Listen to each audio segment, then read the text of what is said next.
Oh, hello. Oh, Jesus, too close to the mic. Good lord. Okay.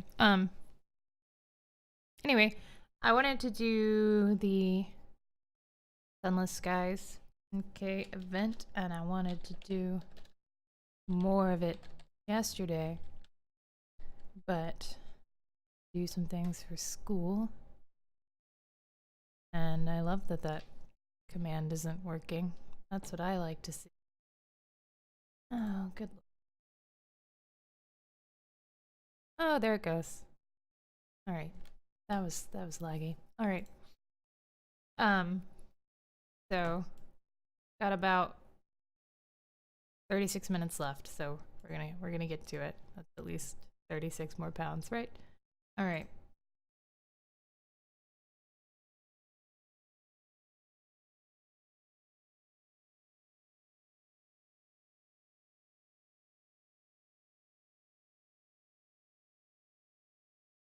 This game really doesn't like starting. I think I tried playing it on my laptop at one point, and it just kept crashing. So hopefully it runs better desktop. I mean, really anything should run better on my desktop than things do on my laptop, but honestly, you never know. So I didn't get very far, so this is pretty almost entirely new for me. And we're doing it the old-fashioned way, okay? I mean, this is very tempting, but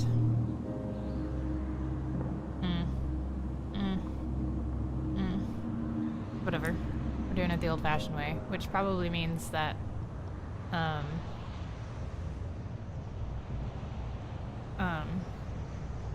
I'll get frustrated and stop playing, because that's what it meant for Sunless Skies. But, you know, maybe not. Cannot get my voice loud enough, I feel like. And if I turn up the gain anymore, it gets very fuzzy.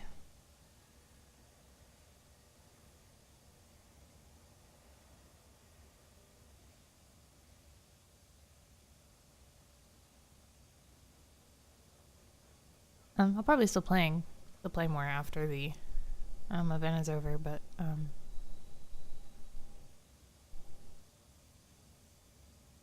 you know, there's only that long left of the actual donation time, right? So, log of Her Majesty's locomotive, the Orphean, March 14th, 1905. Our expedition to the domains of the dead has been eventful. The Orphean is damaged and in grievous need of repairs and supplies. We are returning in haste to the Reach, where I hope to make port at New Winchester. May God be with us, for 1,000 deaths wait in the sky. Final entry of Captain Amelia Charity Whitlock, DCM, written shortly before her death. I'm reading a bit faster than I might otherwise to fit it all in.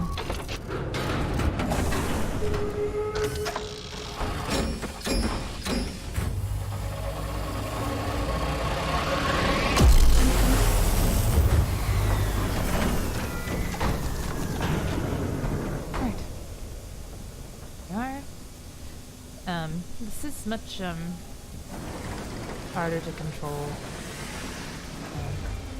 Sunless Skies within March 14th, 1905. You return to the Reach, an untamed sunless span of the heavens, London's new frontier, a celestial garden run wild.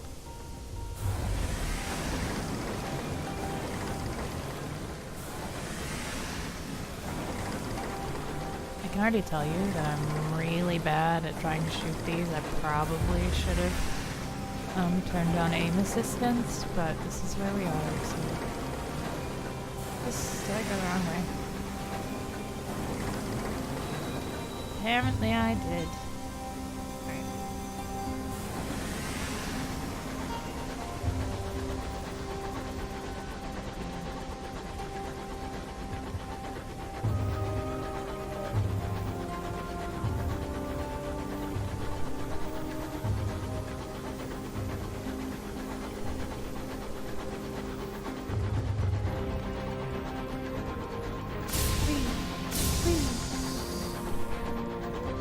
Alright. March 15th, 1905. Your journey back from the Blue Kingdom was tumultuous. Your locomotive is crippled, and Captain Whitlock badly wounded.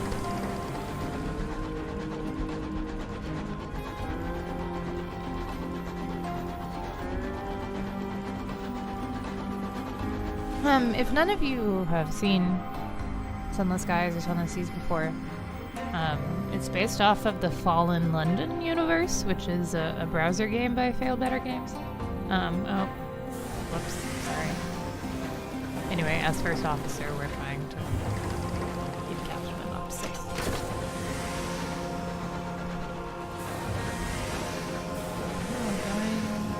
Gavin, much to the relief of your stokers, you found a barrel of fuel among the detritus. Detritus.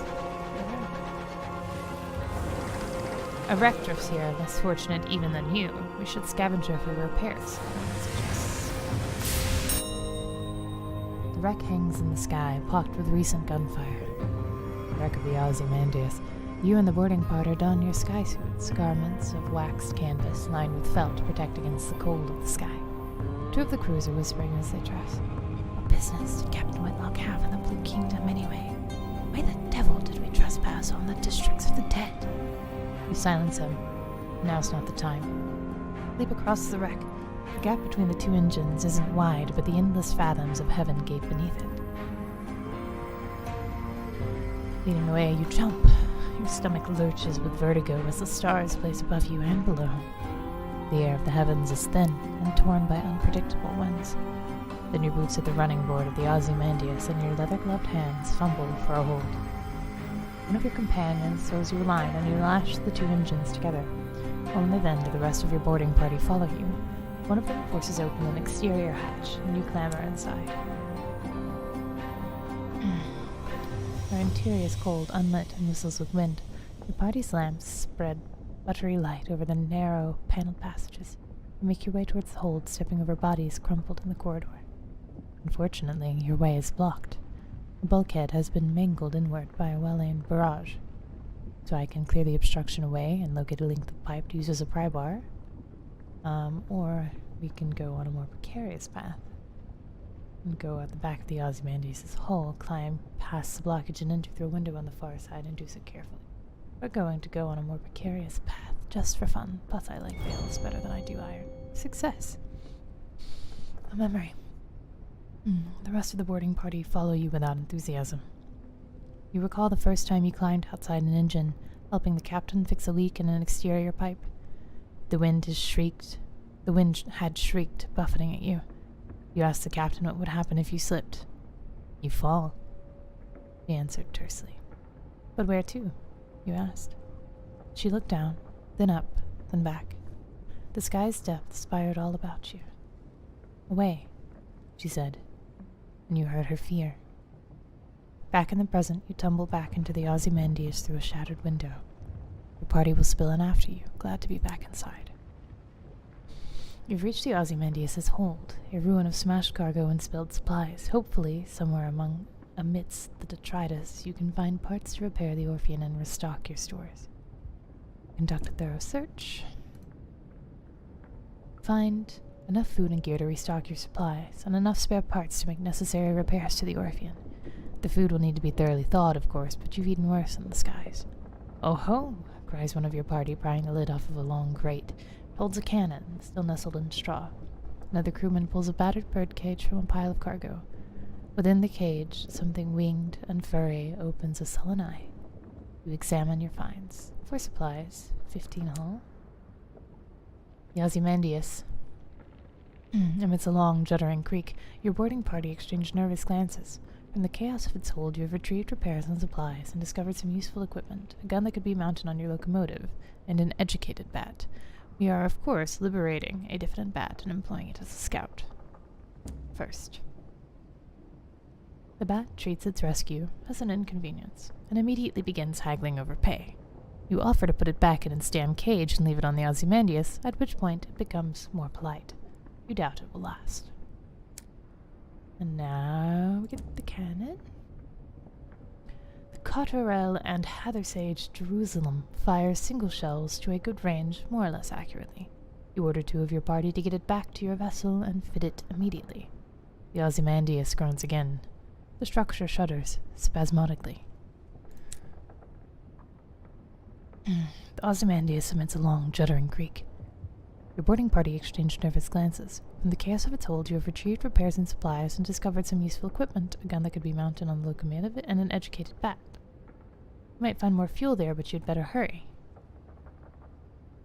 We're returning to the Orpheum because we've already taken a few risks. You lead your boarding party back to your vessel. Unshackling her from the buckling Ozymandias, you stoke your crew and steam away, restocked, repaired, and rearmed. Crew give a ragged cheer. Your terror has been reduced.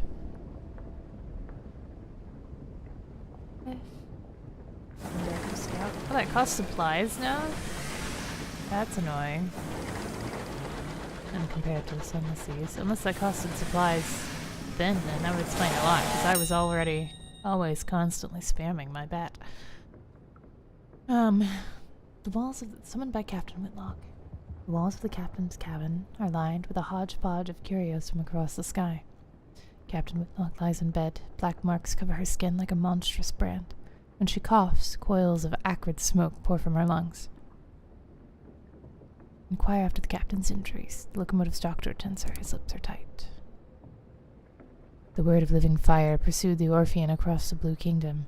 It caught you just before you passed through the transit relay to the Reach and set its brand upon the captain. It's burned itself right through her, the doctor whispers. When I closed the worst of her wounds, I could see the sign is seared into her bones and her organs. Judging from her symptoms, it's on the inside of her lungs, too. The captain leans to one side and vomits a plume of fire into a copper bowl. There is nothing the doctor can do. Approach bedside. The captain opens her eyes as you draw near. She attempts to smile. Her mouth is blistered from the blue fires that dance on her tongue. Her hand grips your arms.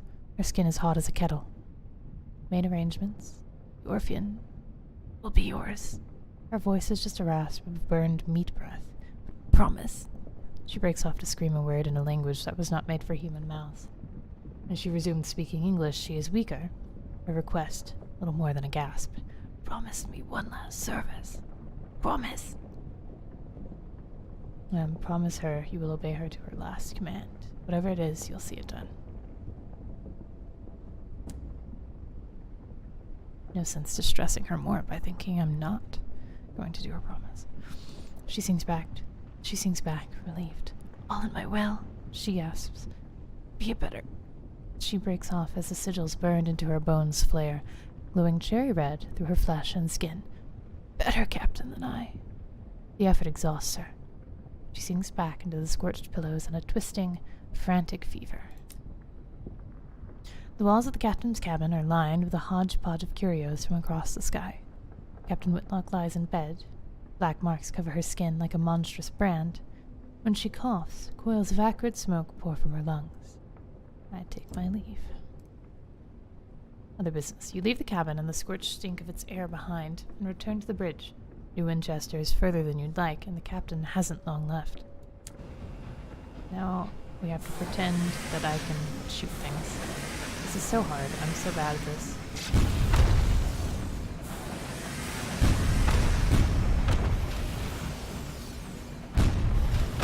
Hey!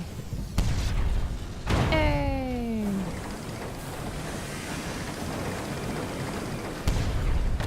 Oh, well, that's not helpful. Okay. Like I said, I'm bad at this.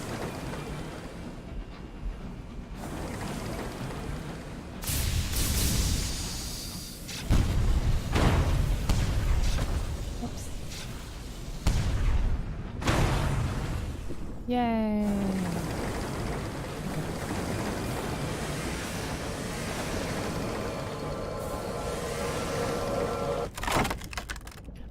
You approach the buckled wreckage, poised to plunder the plunderers. Behind you, someone is humming a song of victory.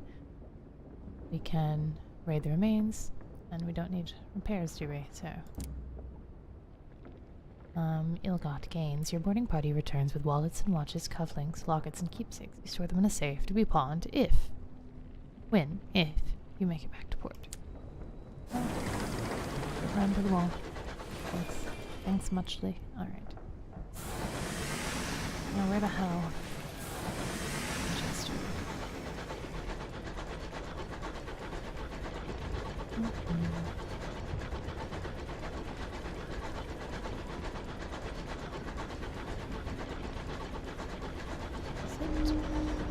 Face to small, the sound of iron on iron. We are home.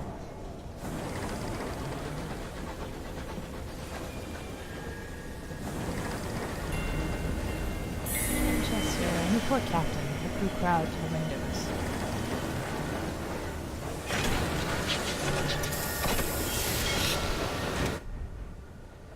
Arrival at New Winchester. You crossed into the bustle, the din, the soot, and the steam of Wolvesey Station. Wolvesey. It is clogged with other engines, scrapping mining locomotives from Lutstrom Way, weathered explorers gleaming with frost, zinc company vessels with bright brass fittings. No sooner have you pulled into the sidings than a brusque station master bundles over. He requests to come aboard. "I must speak with your captain," he insists, brandishing a ledger. "The usual formalities." Look to the Orphean's doctor. He's just appeared at your shoulder. His face is solemn. His hat is in his hands. He lowers his eyes. The passing. The crew exchange bleak, wordless looks. The Orphean itself feels suddenly more empty. The station master looks confused. You inform him that, unfortunately, Captain Whitlock has just passed. "Ah," he says neutrally. "So sorry to hear that. Very sad, very sad." He waits for what he considers an appropriate minute and a half before continuing. "Alas, even amidst the tragedy, the cogs of bureaucracy must turn. If Captain Whitlock is deceased, the station authority require their answers from the first officer." He dons a set of spectacles and locates his pen. "It will be relatively painless. Name, background, purpose, visit, etc. Shall we begin?" Begin. Okay, see, this is where, when I was trying to play before, it crashed. And I couldn't pick my own character. I don't know what it gave me as a default. It just seemed like it didn't give me anything. It was very strange. Alright, so we can be a street urchin. No parents, no laws, no masters. But also no roof over your head, no money, and often no dinner. Freedom comes at a price. So high veils, and okay, I do like veils. That's tempting. The skill of evading and deceiving. Soldier, yours was not reason why. Yours was but to do and die. High iron, a poet. The pen, the ink, the blank, monstrous page. So high hearts, the skill of convincing and enduring. Also tempting. An academic, a student of the sciences, the arts, of philosophy. You'll begin with high mirrors, the skill of investigating and deducing. Also tempting. Can I just have all three of these? Things that make me end up getting killed because I can't fight any battles. Thanks. A priest, hymns and hymnals, Sundays and sermons. Also high hearts. Interesting. A sailor. You rove the mournful, merciless waters of the Untersee. You'll begin with high iron, the skill of confronting. A ministry auditor. High mirrors. And revolutionary. The world is broken. High veils. Alright.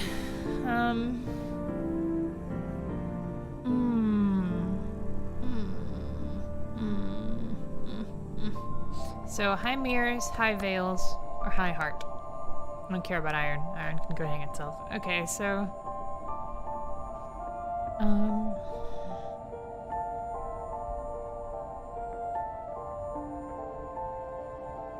think I want either want veils or mirrors. I don't want to be a ministry auditor. Good lord, especially not for the Ministry of Public Decency. Sorry for the plosive there.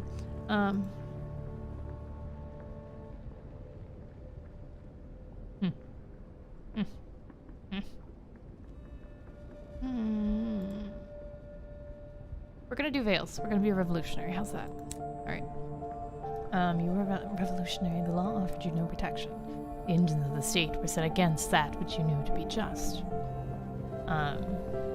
So With my feet and my fists I march, and when marching wasn't enough I fought, or with my mind, the lies and tools of tyrants who publish research to expose, or with my art travels swiftly, cannot be imprisoned, it cannot be hanged.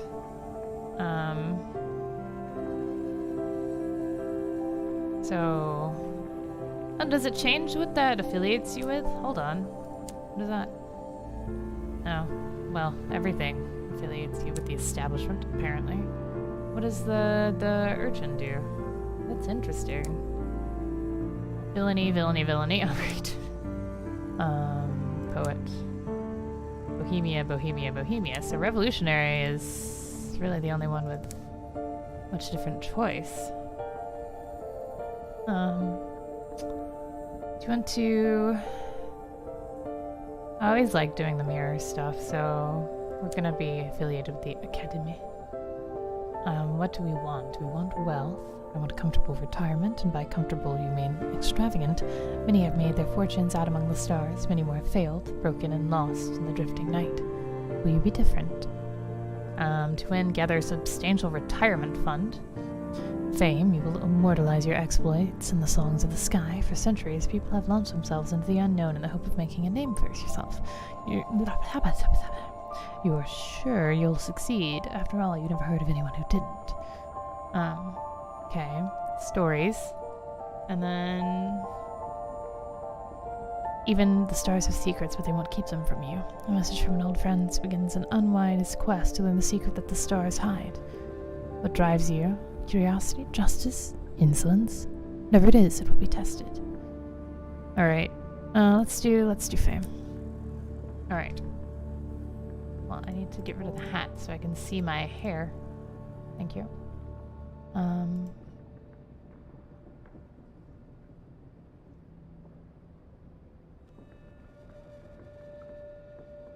We're gonna have long hair, that's fine.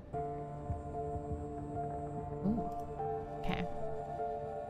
Maybe. Alright. Here we are.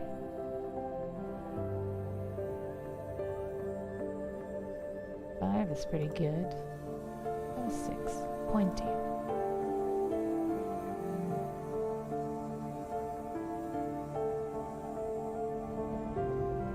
Oh, nope, that's perfect. Okay.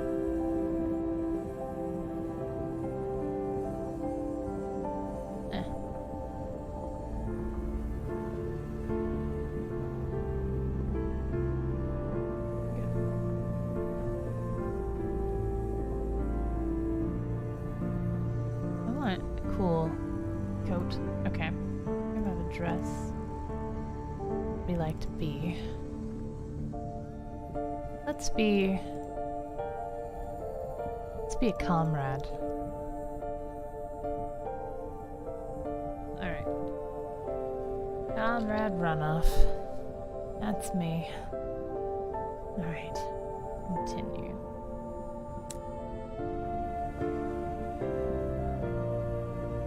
Decent. Alright. Start game.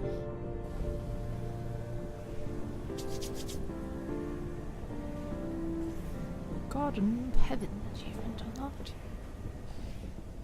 Advice for captains, officers, and mascots. In addition to your ordinary crew, you now have an officer or perhaps a mascot. You'll need to formally appoint them before you can benefit from their skills, abilities, or animal charisma. To do this, open the officers. The reading of the will. 3 weeks have passed. This morning, Captain Whitlock received a simple memorial service. Her body was consigned to an Acropolis train bound for the Serene Mausoleum. Now you sit, with a handful of her relatives, in the threadbare offices of her solicitors. A methodical notary is reading the will. The captain was wealthy once, but squandered her capital on mysterious expenses before her expedition to the Blue Kingdom. And to the end. Put her word. In a final codicil, the notary announces, Captain Whitlock confirmed that possession of the Orphean was passed to its first officer. He peers at you with dry, grey eyes. This includes a certain black box contained in the Orphean's hold. Captain Whitlock's final request was that, at the time of your choosing, you transport said box to an address in London.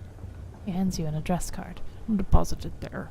You're not to look inside. She gave no explanation. And that's it. You're captain now. The Orpheum is yours. You can investigate the black box at New Chester. You could take it to London, as requested, or you could sell it and be done. Clambering Central Station of New Winchester, a place of steam and smut and thundering iron. There you can find people willing to pay for a skilled captain's service. Opportunity, the fastidious inspector. Excuse me, Captain. A woman pushes through the crowd towards you. She is short and square-shouldered, in a neat black suit and polished shoes. She shows you the case of her pocket watch. It is embossed with the crown and hourglass of London's horological office, the body responsible for ensuring time is consistent across the empire. I'm hoping to book passage to Port Prosperous, she says, slipping the watch away. I can, of course, pay. Pay sounds promising. Thank you. The locomotive I was on broke down following a boiler rupture. The chief engineer's fault, I suspect. A gentleman fonder of brandy than diligence here. An initial sum to seal our bargain. Prosper lies to the west-southwest of New Winchester. Not that there is such a thing as north, south, east, or indeed west out here. Instead, London cartographers picked 4 of the brighter, more reliable stars visible from the Empress's new palace and named them north, east, south, and west. Londoners value familiarity. Okay. And now we're recruiting the incautious driver. Specialize in test driving, but I'm looking for something quieter. The driver indicates a crashed engine still smoking, like that, without the screaming. Officers require a sign-on fee. How much? We'll get him. What harm can I do? Because your chief engineer will increase your iron by 6, your hearts by 2, and your affiliation establishment by 1. Interesting. Well, come on. The driver boards, eager to get started. I've recently parted ways with the Windward Company, they explain. Personally, I think a crash a week isn't so bad. They disagreed. Oh, well, live and learn. Oh, right.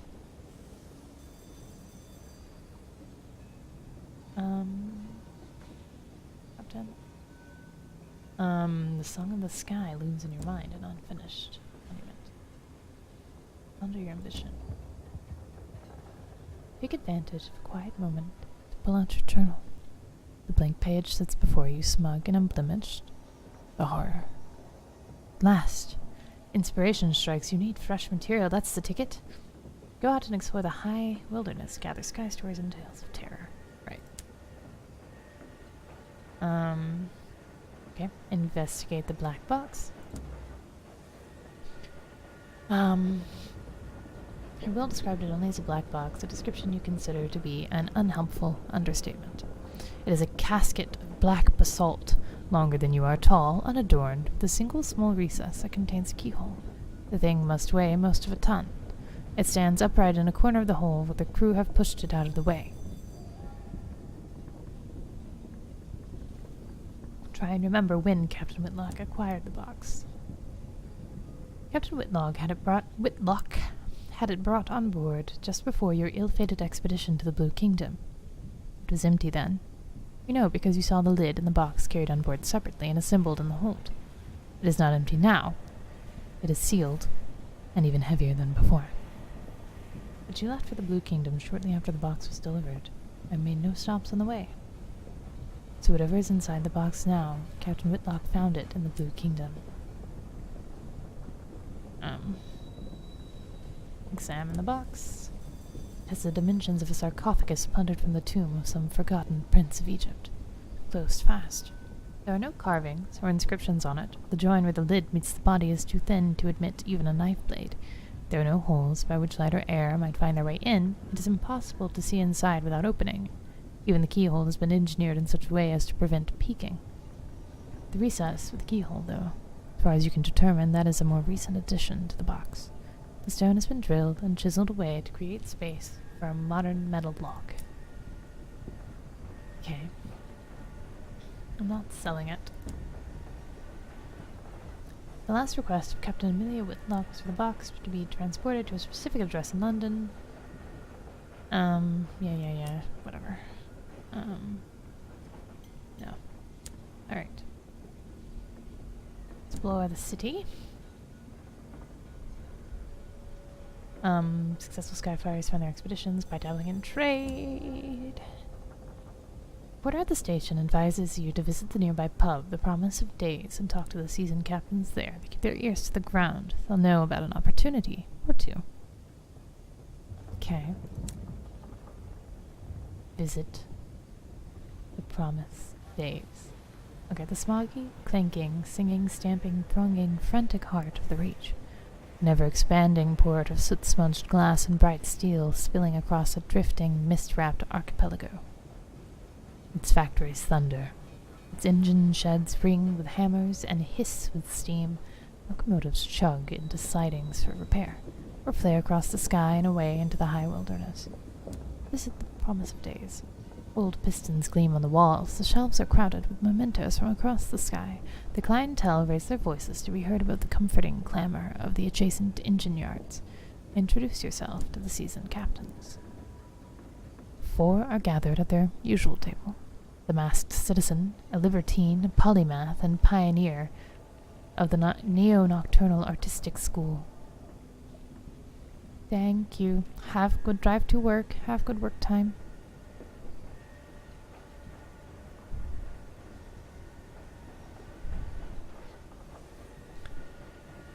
The bedeviled didact, scholar haunted by his discoveries, the plucky baroness, explorer, collector, philatelist, what? And spatchcocker Meg, who hunts monsters. Of course, everything out here is jolly dangerous, says the baroness. Few risk the skies, so news of distant ports is valuable. Collect port reports from the places you visit and deliver them to Victory Hall or Company House. The more you turn in at once, the more they'll pay. Look for other opportunities on the way, advises the masked citizen. Passengers who want transport, rich men in need of bloody work, etc. Okay. Ask them how to make your fortune through trade. Between them they've carried Neverotine gemstones from Eleutheria, souls to the Blue Kingdom, and raw hours to London. They tips. Ah, the didact says, fiddling with his innumerable talismans. An essential topic. Meg slides you a stool, and the captains shuffle around to make room. The masked citizen buys you a drink of their own invention. It is violet and foggy. The plucky baroness gives you a brisk, encouraging grin. Ask away.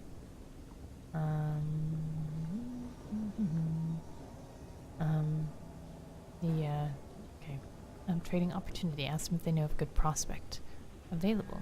In point of fact, I do, says the masked citizen, tapping an elegant finger on their elegant glass. An opportunity.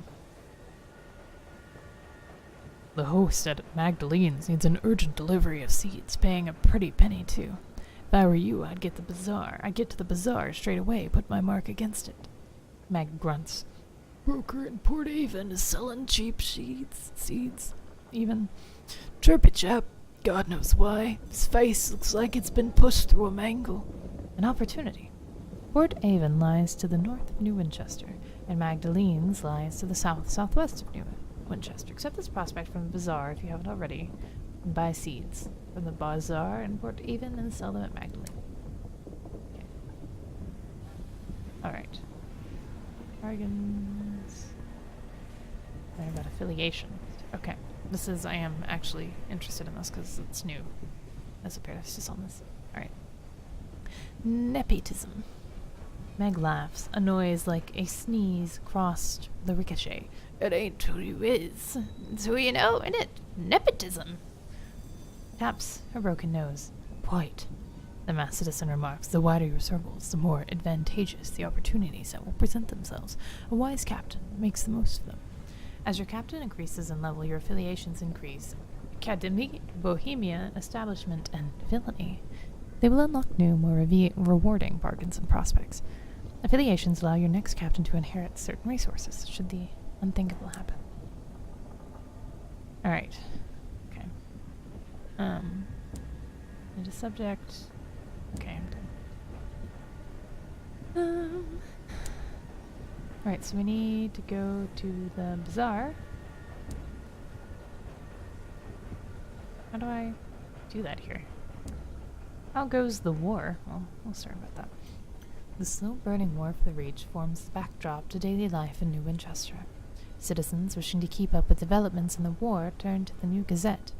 It is, famously, the only newspaper worth reading in New Winchester, as well as the only paper that hasn't bankrupted itself. Its quality speaks for itself. Read about the current political situation in the New Gazette. The lay of the land. The Assembly runs New Winchester from Victory Hall and seeks to strengthen its hand in the Reach. London's proxy, the Windward Company, however, maintain a considerable presence in the Reach. Although New Winchester is still neutral ground, tensions are mounting within and without the port. Search the New Gazette for my name. Our name doesn't appear. Oh my gosh. Shocking. Alright. I want to go to the bazaar. That usually, like, function in exploring the city most of the time.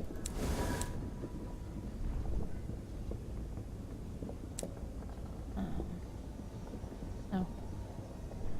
Incautious driver.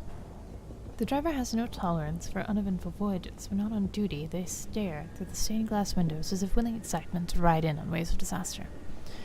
When they take the wheel, the rest of the crew grip the nearest available sports and whisper quiet prayers to various gods. Gamble with the incautious driver. You enter the hold and find the game well underway. The driver sits cross-legged in front of a pile of freshly won sovereigns and 3 newly impoverished members of the crew. A stoker angrily throws an expensive-looking watch onto the pile of winnings and departs in a fury. The driver looks up. Comrade! Care to make a wager?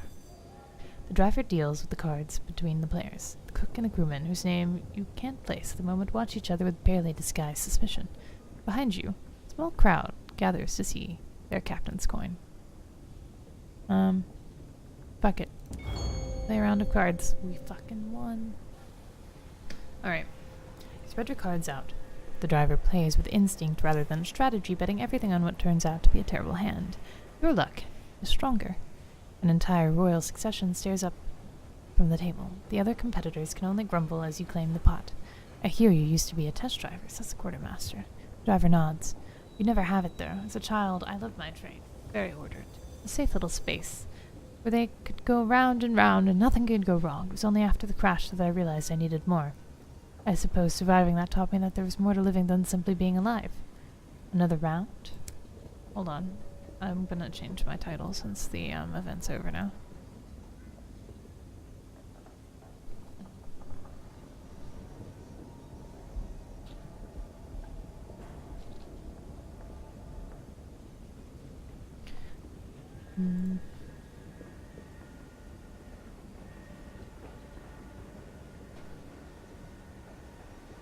Okay. That should have changed it.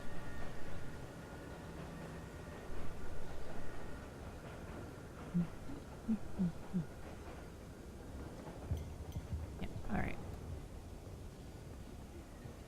Okay. Oh. Step away from the game. I'm exactly the type of person that would win a round of poker and then leave. And give no one a chance to get their money back. The remaining crew around the circles relax as you stand to leave. The driver shuffles the cards, ready to begin the next round. And let the game continue. The driver nods to you, idly scratching an ear. For just a moment, you spot something green winding around their finger. Learning about the incautious driver. Converse with the incautious driver. They keep scratching their ears even while driving. A nervous tic or perhaps a sickness that might spread amongst the crew. What? Oh, yes. The driver scratches again. It's nothing, just a little earache. I'm sure it comes and goes. Their knee trembles with the frustration of being pulled away from the wheel for even the short conversation. See, I'll fine now. Order a visit to the doctor. Not necessary. Driver protests, scratching at the ear with renewed force. A look of pain flashes over their face for a moment. Perhaps my family knows a specialist in New Winchester. I think Father owns the building. I think I can call in a favor. Or anymore. Sorry, I just punched the mic. The driver has no tolerance for uneventful voyages. When not on duty, they stare through the stained glass windows as if willing excitement to ride in on a wave of disaster. They take the wheel, the rest of the crew grips the nearest available supports and whisper quiet prayers to various gods. Okay, we've done that. Alright, leave it for now.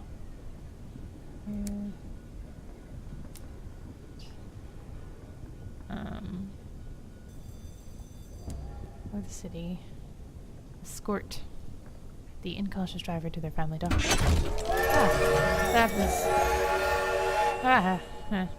That was loud and shocking. Experience. You can earn more experience by defeating enemies, discovering landmarks, and completing prospects. Your officers use this tab while talk to them, or otherwise interact. Yeah. Okay.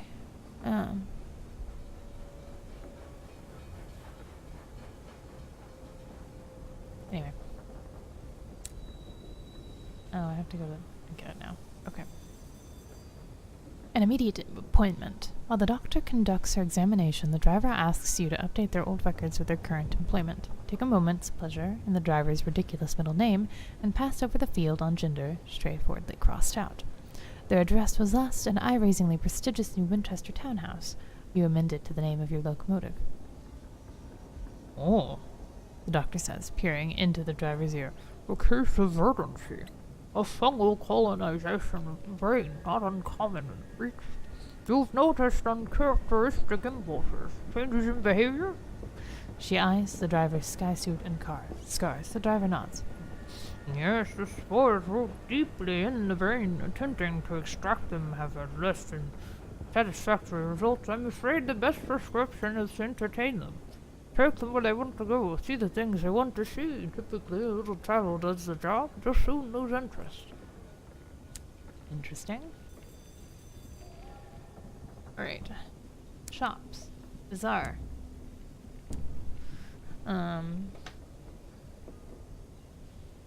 Right.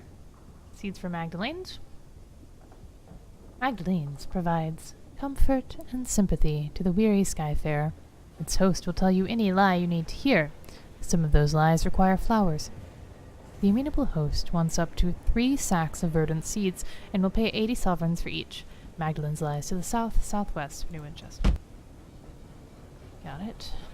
Okay. And now I need 3 sacks of verdant seeds. Fine. Literature for Palmyra and Plenty. Wanted. Up to 5 consignments of literature, genre, literary merit, and moral worth irrelevant. Delivered to the Ringmaster, Palmyra and Plenty's Inconceivable Circus, The Reach. The Inconceivable Circus lies to the northeast of New Winchester. I'll take it. Okay. The market? Where do we buy the seeds?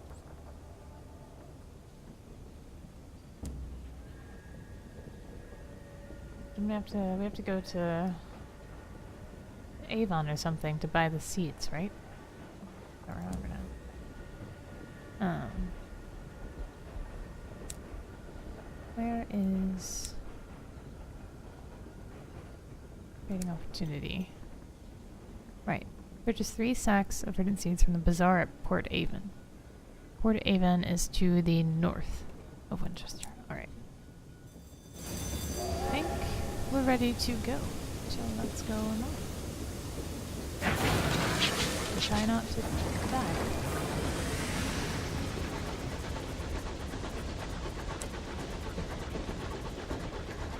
Oh wait, what is... Oh, we probably need more fuel. Hold on. I know, it's been a while since I played one of these. I'll remember how this works eventually. I usually do...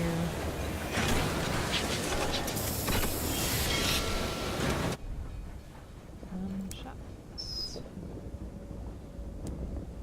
Where is... That's interesting. Market fuel. Ew. Okay, how much do I have? How much money do I have? 197. Well, we need at least 3 more. And then we need...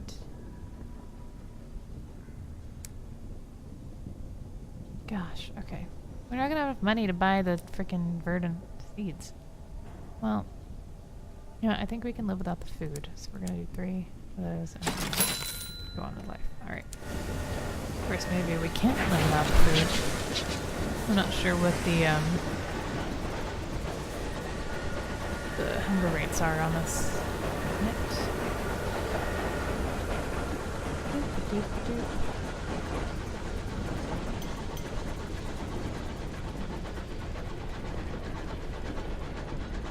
We're going north, guys. What's this? Victory Hall. Interesting.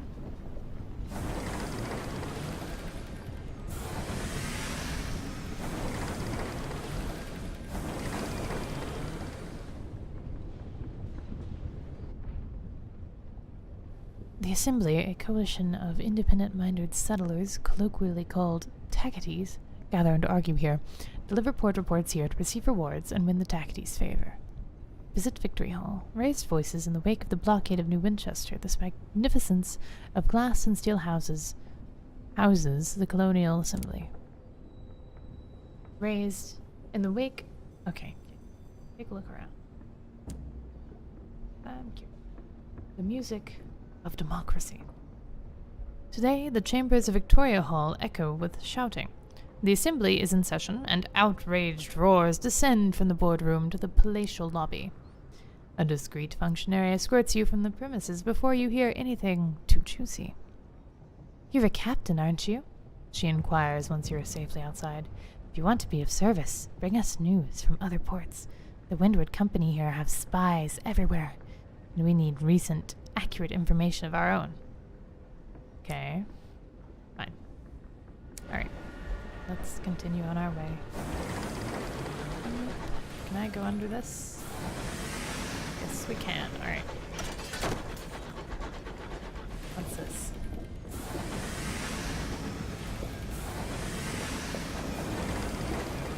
Company house.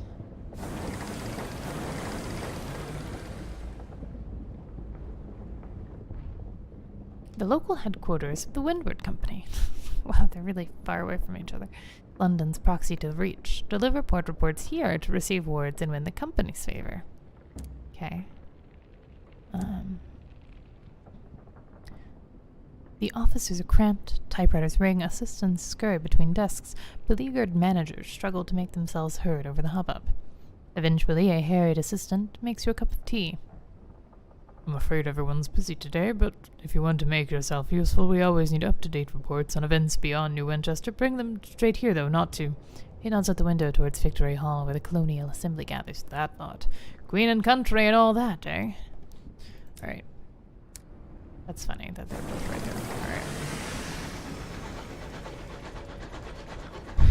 So we're trying to find a port. Avon, yes? By verdant seeds. Supposed to be north of Winchester. Lighthouse? Riekstead. Oh, don't see me, random ship. I'm not here, thanks. Okay. Oh, good. Fog. It always makes me feel better about what's happening.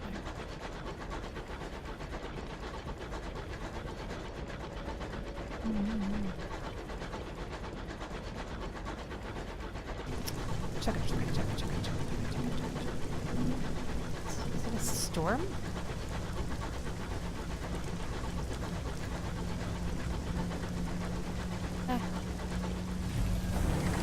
What the hell is that? Came across ancient ruins wrought by long vanished hands. Can I, like, get to that?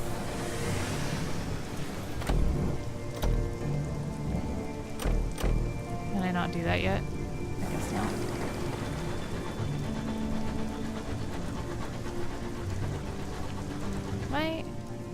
Oh jeez. Oh, nice. I hope it wasn't that direction. Oh, we'll see.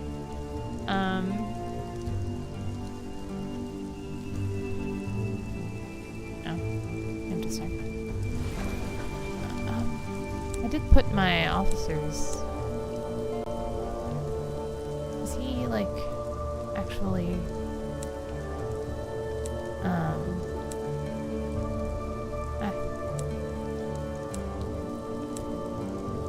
equipped, I suppose?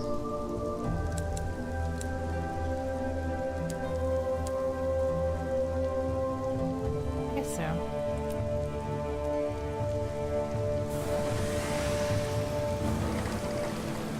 Should we go this way? A new smell behind the coal in the oil. Green, unlikely scent of acrid. Nowhere in.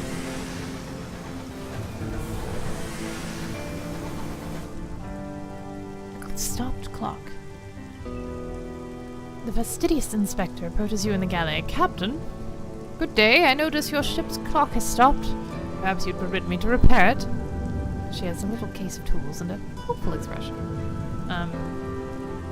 Permit it. Sure. Opportunity for conversation. She gives a grateful flicker of a smile and sets to work. Soon, she has the back off the clock and has spread tiny cogs across the galley table. Obscure horological tools gleam brassily among them. Everything has a place. I appreciate the opportunity to keep myself busy. Staring too long at the stars is harmful to the temperament. Okay. Inquire about her work. What are the duties of an agent of the horological office? A higher calling. She sniffs. It is of fundamental importance that 10 o'clock on the 2nd of June in one corner of the Empire occurs at the same time as 10 o'clock on the 2nd of June in the opposite corner. How is an empire to function if it can't agree what day it is? Unfortunately, the process is complicated by the fact that time is less reliable than it was. The hours trade has seen to that. Ask about the hours trade. You've heard the Empress awards her favorites with gifts of years to extend their lives, so that you can become rich, mining for hours to satisfy London's hunger for them. The tangles of time. Oh, hours have more uses than that. We use them to increase the efficiency of work worlds, to speed journeys to distant regions, to resolve overcrowding in prisons. Oh. It does make my life more difficult when time knots and stretches like rules on the loom. More difficult, but more vital. Her Majesty seized a great trove of them when she assumed the throne of hours, and now even more have been found in the reach. Miners take them from the ground. She looks momentarily wistful. I hope someday to retire with a modest pension of years myself.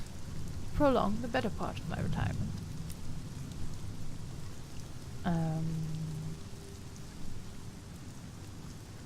Compliment her skills. Her hands are deft and sure. She polishes, she cleans, she reassembles. Thank you, she says. A small, embarrassed silence. It's possible the inspector is pleased. It's rather hard to tell. Yeah. Welcome to Stay Hydrated. Version 5. Okay.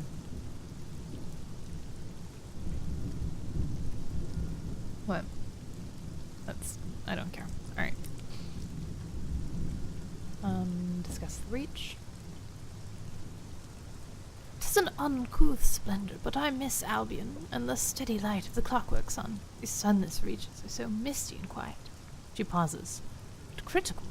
The territories here are rich with raw hours, and enough vegetation grows on them to feed the whole of London, even if some of it is a dubious shape. Discuss suns.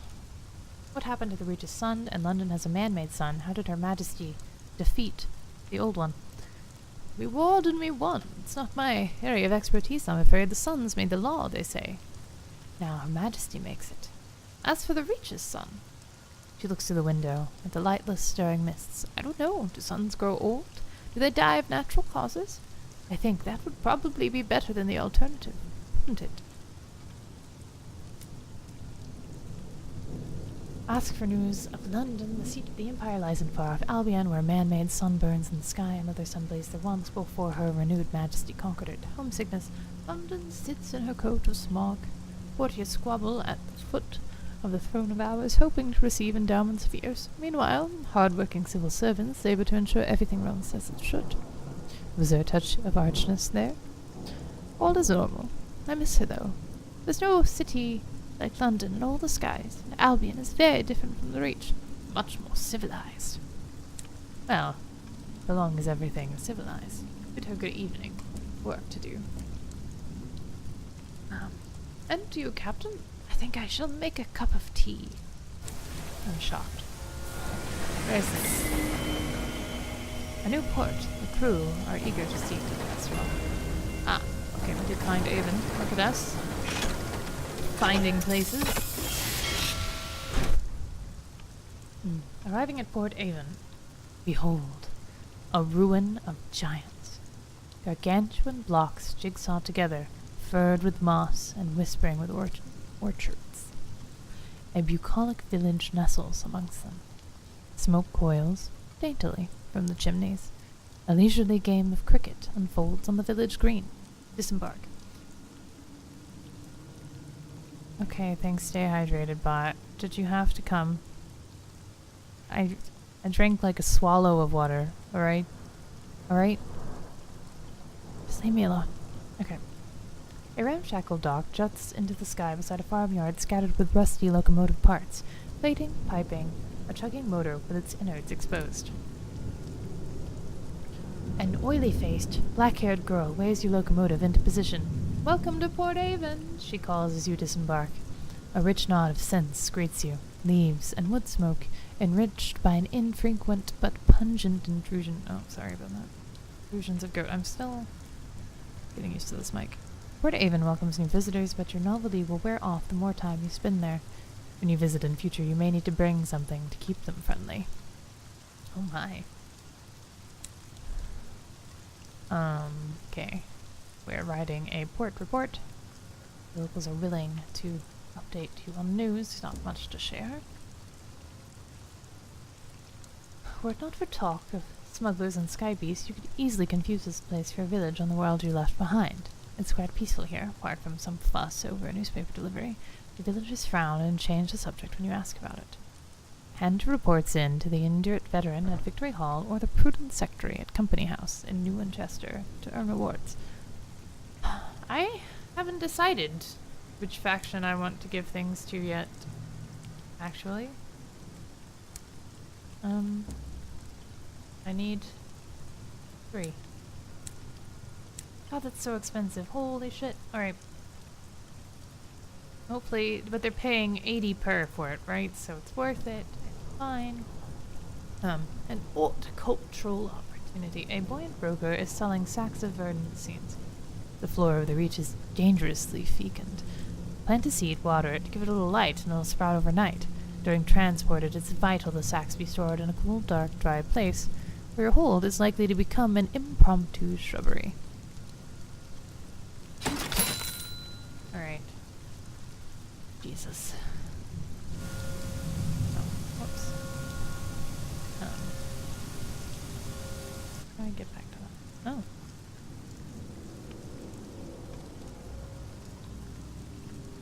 A moment of reflection. How do we, like, level? Is that a thing? So I want to increase iron. An interlude. In red and gold. Interesting. Or a scandal. Well, let's be scandalous. Right? Yes. A scandal. With the gossip of London salons and the target of blistering editorials in the Gazette. Mad, they said. Bad, they said. Dangerous to know. What was the incident that exposed you to the buffeting winds of public opinion? A torrid affair? Secret letters, warm and yearning, furtive assignations, worth desires, among other things, could be unlaced. The reports were salacious. Or a parade of debauchery. Absinthe, wantonness, more absinthe. Brawling, gambling, blasphemy, and slander. Absinthe and prisoner's honey. Prisoner's honey alone. Prisoner's honey in company. Is there a vice you haven't explored? Is it possible? It's possible. There are only so many hours in the day. I want to increase... This is already really high, so we're just going to go ahead and do this one, even though I want to do that one instead. Right. Anything else? Nope. Okay.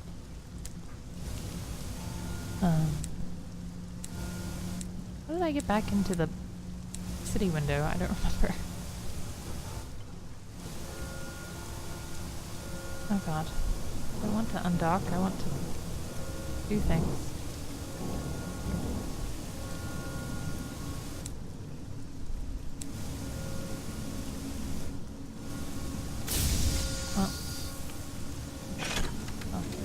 I guess.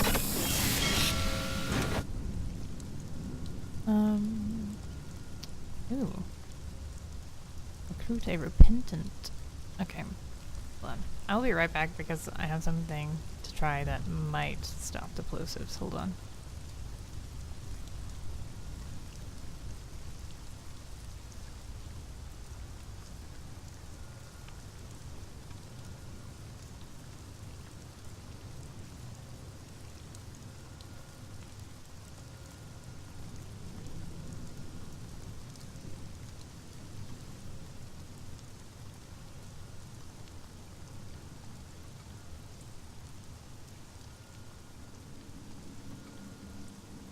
Okay, maybe this will be better. I'm not sure. We'll see.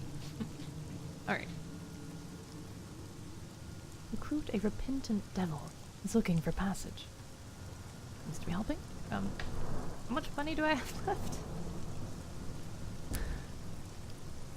Not enough. He's repentant. There can be no harm. Man. What is he? Signaler. I want him. Well, shit. Damn it. Why have I done this way?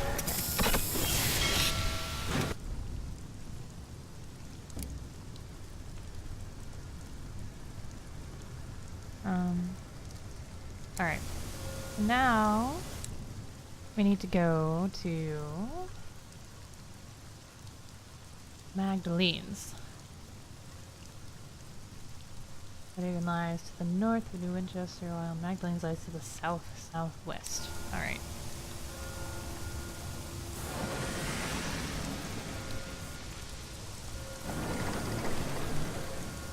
Also, where did Lady want to go?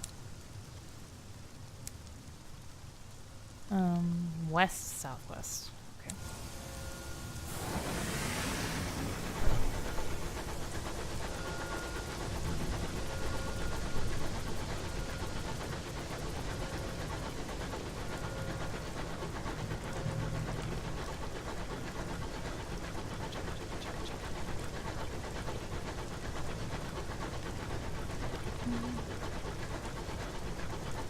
Ridiculous. So what I did was stick my old Yeti phone cover over this bluebird, which looks hilarious. It's way too big.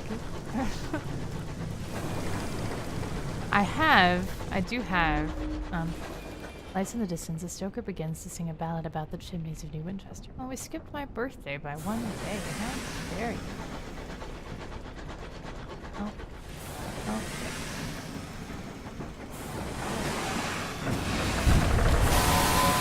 Oh god, there's more than one. I shouldn't have fought them. Oh god. What's that here? Oh god, what have we done? What have we done? Dodge! Dodge for your life! Oh god. Woo! Woo! Holy shit! That was a bad shot. Oh no, no! Ah!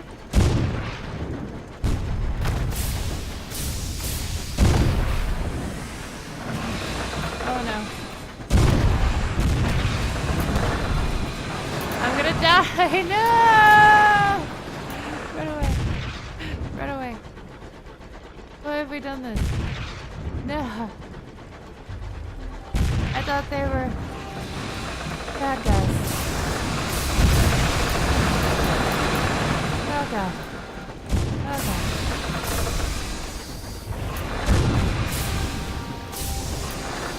Okay. Okay. Go into port. Go into port. Do it, do it, do it. Holy shit.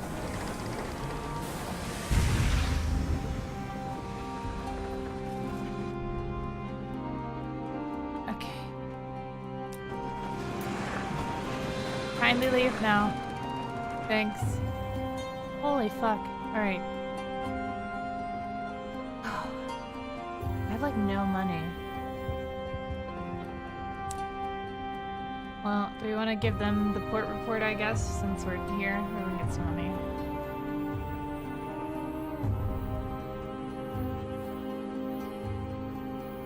We'll just start here.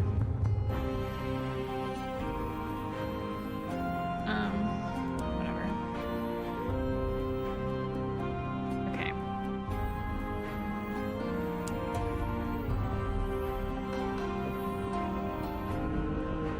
I don't know what it means, but we have money now, which is quite a bit. So let's go do some hull repair.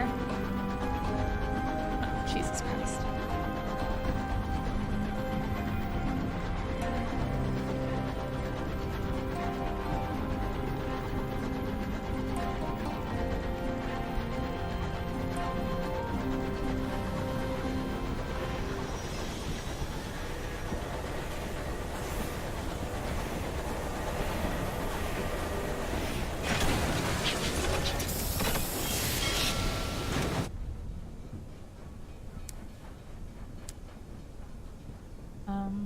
Wait, how do we?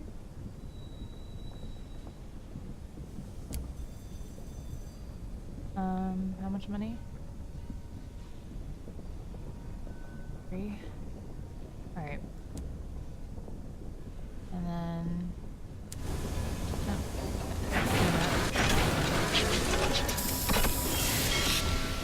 Buy some more.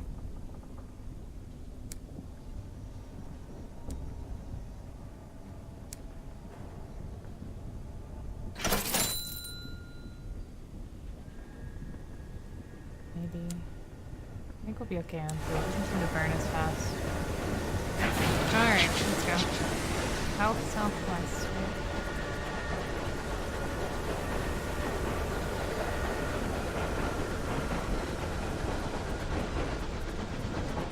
I should have picked the merciful campaign. I don't know why I didn't. I was trying to be all tough or something. Sound better.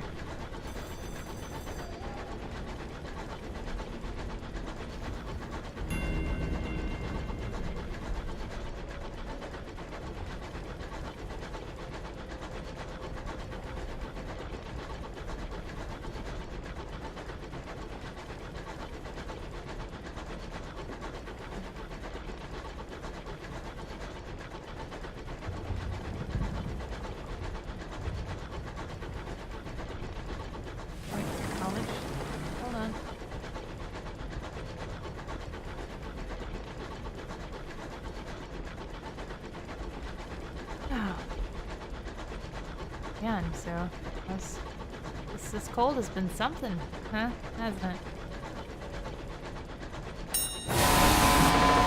Ah! Ah! Ah! Now something's attacking. Or not. That's weird. Well.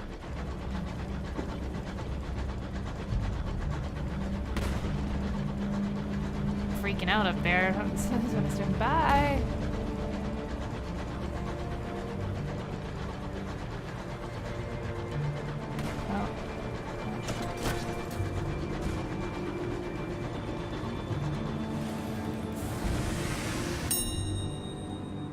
The wreck gleams with frost, its windows are dark, its engine silent. Perhaps something of value lies within? Let's open the doors to the hold. Ah, well. What? Fine, we lost. Got 3 new fuel. Alright. Well, we gotta keep that, so... But we have to get rid of one of them. That lighthouse up there, that's... I mean, I don't really want to go back towards whoever's shooting at me, but the lighthouse is a good sign, right?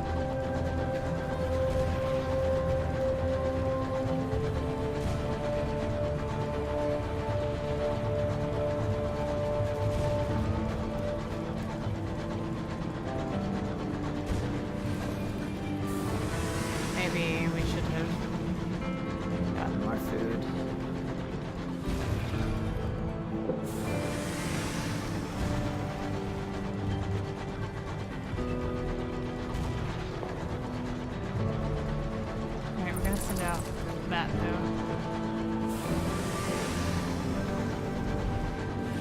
There was nothing to be found. Thanks a lot.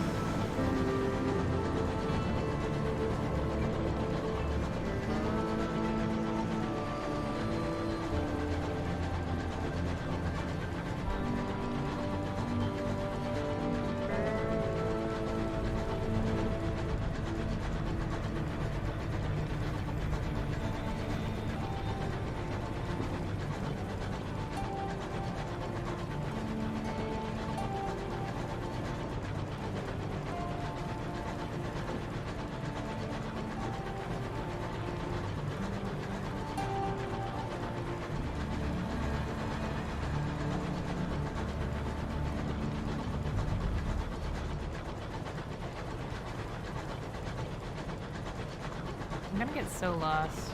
At least, like, on Sunless Seas, you could, like, head in a direction.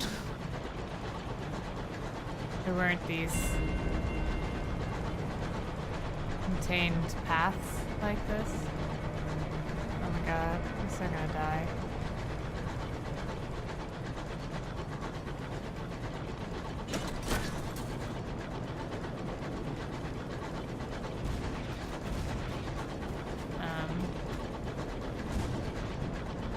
People fighting?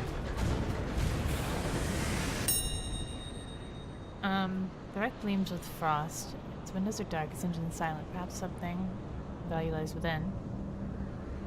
Mourn the dead. It's proper. Oh, that's interesting. Oh god. Run away.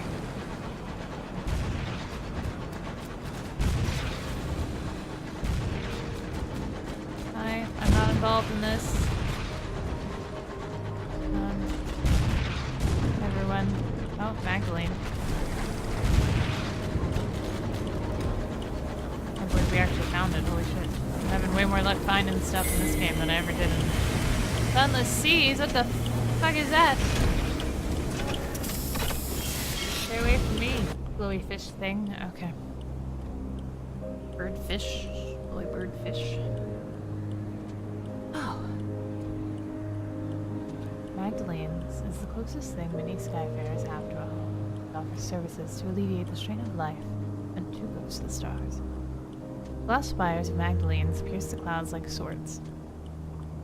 Our terror, no, we don't need it. We don't have nightmares either.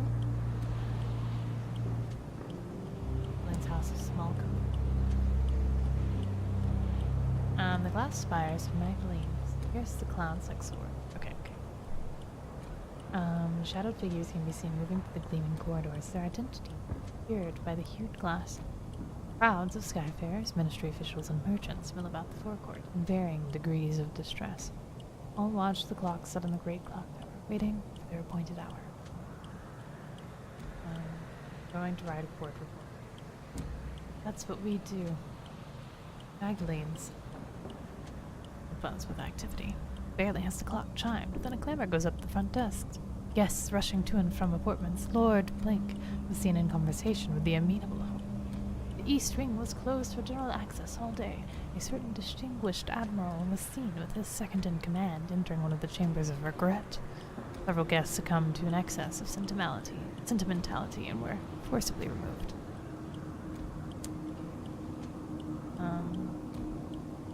With an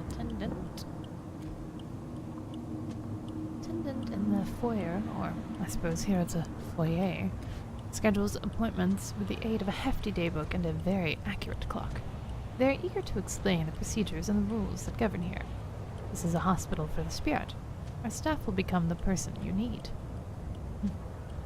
Here you may say farewell to a doomed comrade, resurrect an old love, spar with a defeated enemy, all for a fair price. But do not overindulge.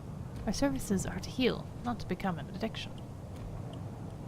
The crewman returns to your locomotive. Their eyes are red, but they can't seem to stop smiling. Occupations being distributed. Some leave smiling, others weeping. No one can resist looking back behind them, even just for a peek. The clock sounds. Visitors scurry through the forecourt to their appointments. Observe guests going in for treatment. Two aristocratic young ladies exchanged gossip in the queue before the treatment chambers. And whom do you have in play? Father's butler, of course. Back on our estate in Bugsby's? Yes, I recall. For myself, Mother's lawyer, though I can always see the attendant's beauty mark under the makeup. Beauty mark? He doesn't have a beauty mark? There's a long silence. The mourner wanders past, clad in outdated black silk. She is recreating her husband's funeral today. She's smiling. Okay. Seek a meeting with the amenable. Unfortunately, the host has many calls on their time, and you have yet to become a known face around these parts. Perhaps once you've availed yourself of the services, they will have time to speak. Okay.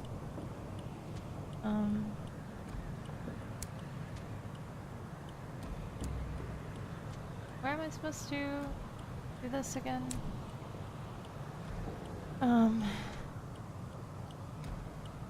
Purchase 3 sacks, sell them in the bazaar.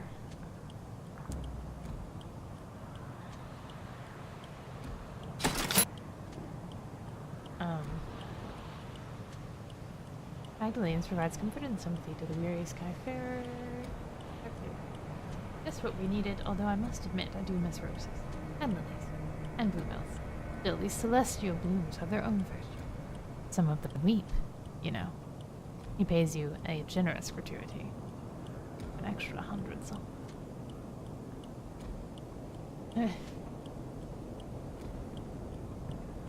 Interesting. Bargains received. Right. Ah, damn it, I did it again.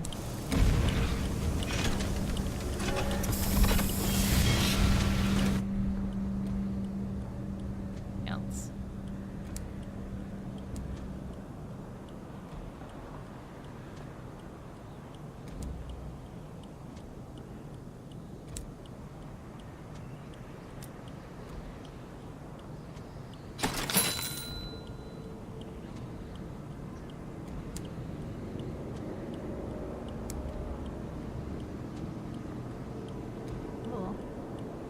Interesting.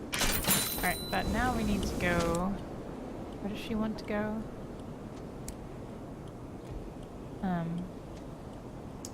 Port Prosper to the west-southwest, so I guess we need to go more west.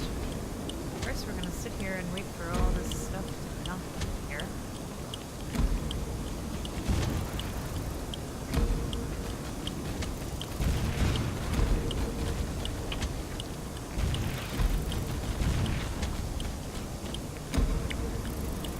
Is that just gonna stay there forever?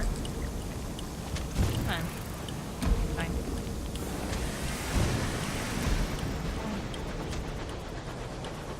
Going more west, guys. Another achievement. Find me, weird fish.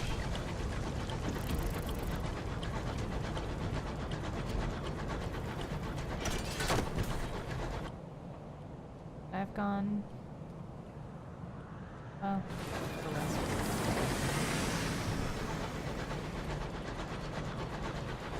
I can go west from here. I really can.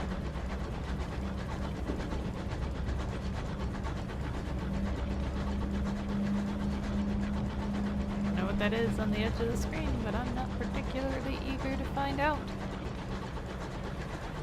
Another weird fish. These like the crabs. Oh man, why you gotta be next to supplies? Well, I'm pretty much full up right now anyway, so. Found a horror. Okay. Well, it's going. Anyway. What's the horror?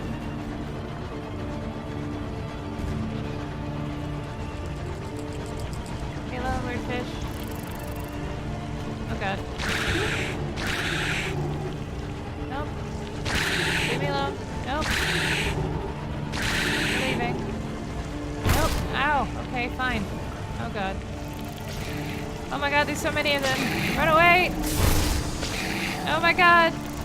No! Don't die to weird fish! Jesus Christ.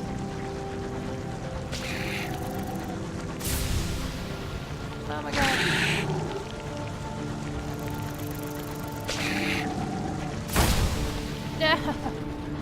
Why? Why do you hate me so, weird fish?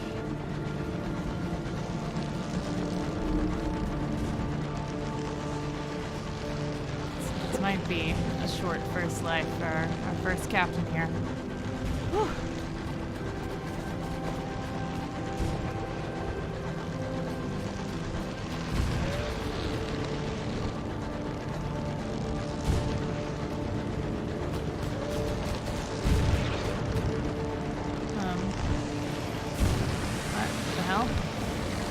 Happening here? I get around this battle.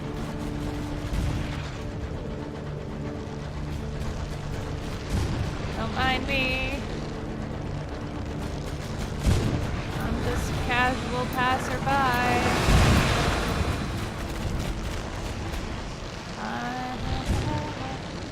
Yes, have fun. Beautiful battle here. Oh my god, is there not like a way through here? Okay. What mistake have I made? Oh god, what is that thing?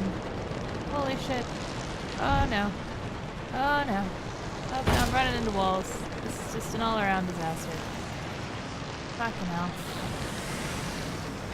What is...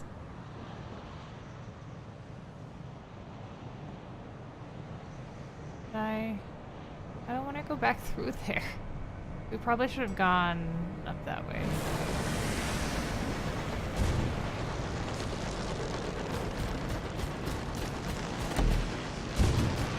So, I guess, I don't know what to do. Let's find somewhere to repair, I guess, and then we'll try and get back through.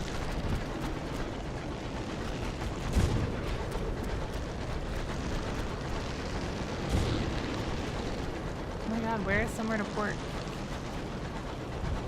Can I go over that?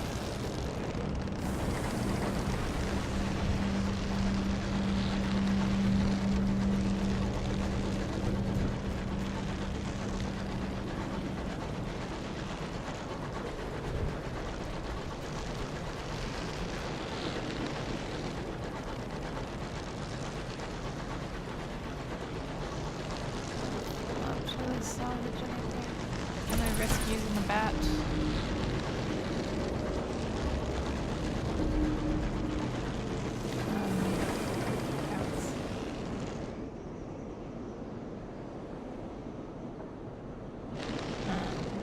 This icon.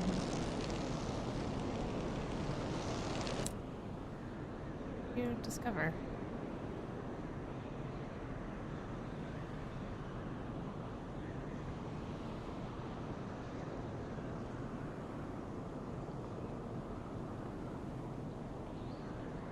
That's not.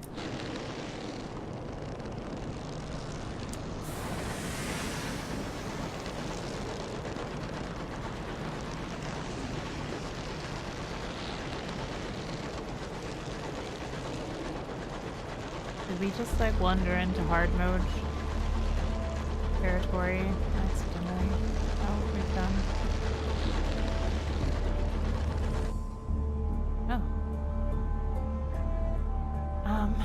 What can I do? Lost love.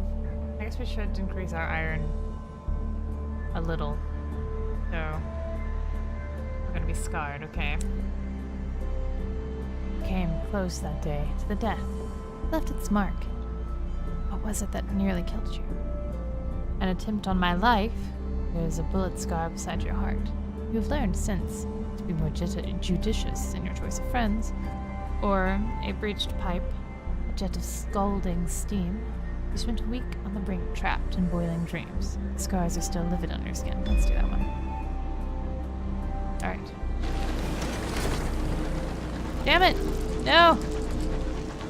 No! We're dead. We're dead. We're dead.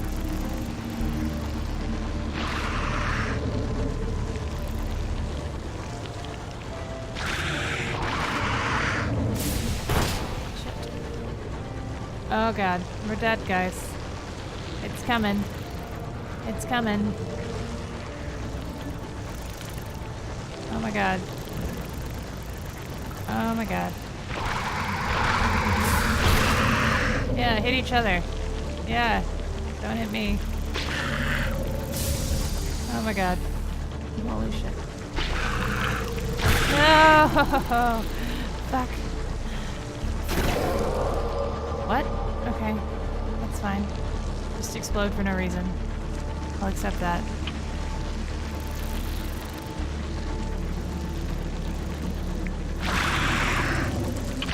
No! No!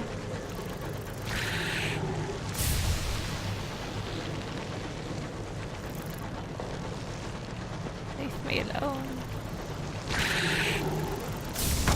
Nope. Well, we're dead. Wasn't that fun? Okay.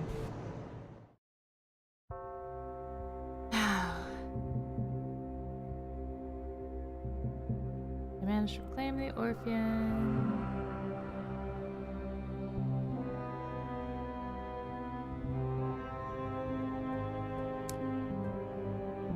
Yeah. Alright. B. Academic this time.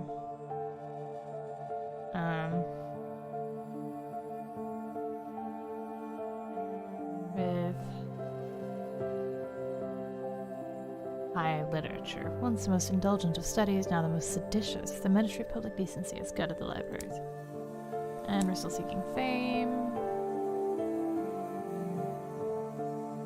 I have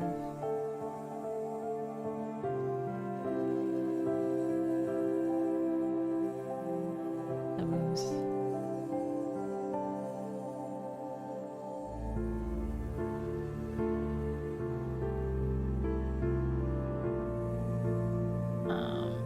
That's fun. Intendant, why not?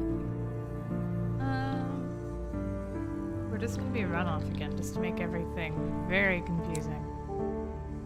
Continue. And handle. And board fair this time. I represent Halliges, the banking house. I promise this will only take a moment of your unquestionably valuable time. He produces a folded contract with which we hear promising things about you, Intendant. Very promising indeed. We would like to extend our services to provide a secure solution for the storage of your assets. Absolute discretion and steadfastness unto death and beyond. We require only a signature. The officer is entirely complimentary, I assure you. At Halliges, we measure ourselves by the quality of our clientele. This will unlock a bank vault, allowing you to withdraw items in the hub port. Okay, there it is done. I am certain that this represents the beginning of a long and warm relationship between ourselves and your lineage. May it endure. I bid you a good day, Intendant. You may access your bank in the central port of any region. You will find it in the list.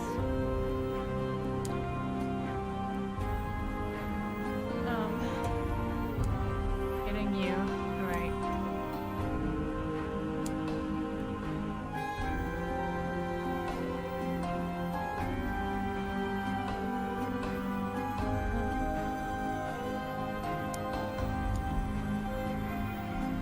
Do we want to do this again? And then, it was that students camp from Darkwood and fire fresh materials for the continued studies.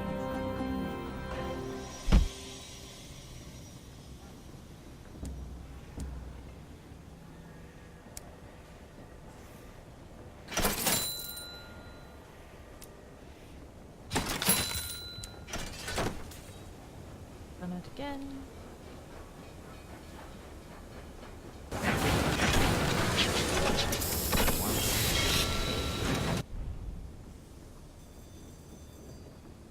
Actually, we're gonna buy one more.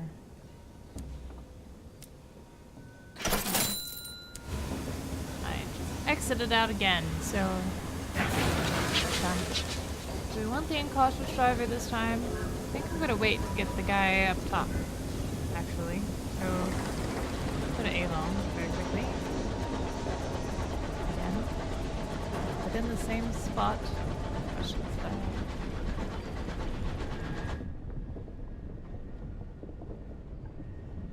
Apparently. Alright.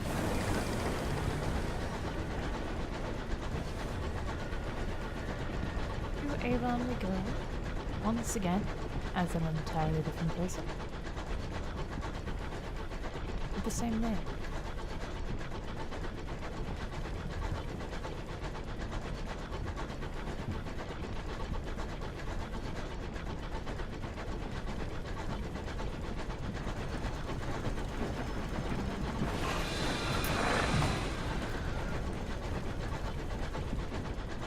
Why you gotta like zoom up on me like that? That's why I accidentally attacked you the last time.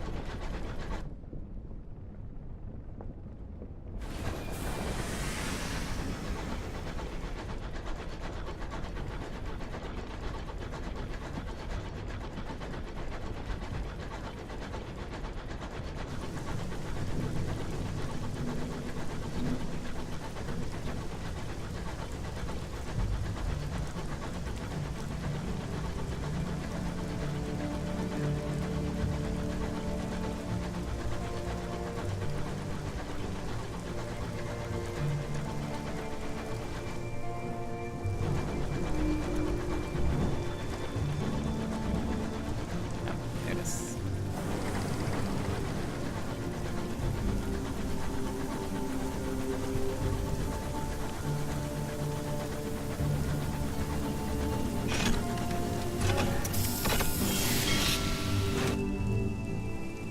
Right. So I'm not gonna read this again since we're just here. And writing court report. Working. Yeah, work on that. Drops. Fire.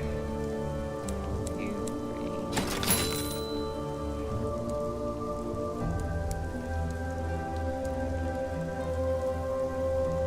3. We don't have enough to get him, do we? No.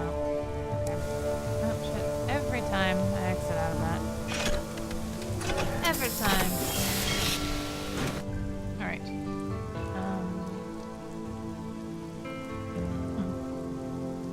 Pleasant breeze wafts through the village, making even its prettier residents relax their guards and welcome guests.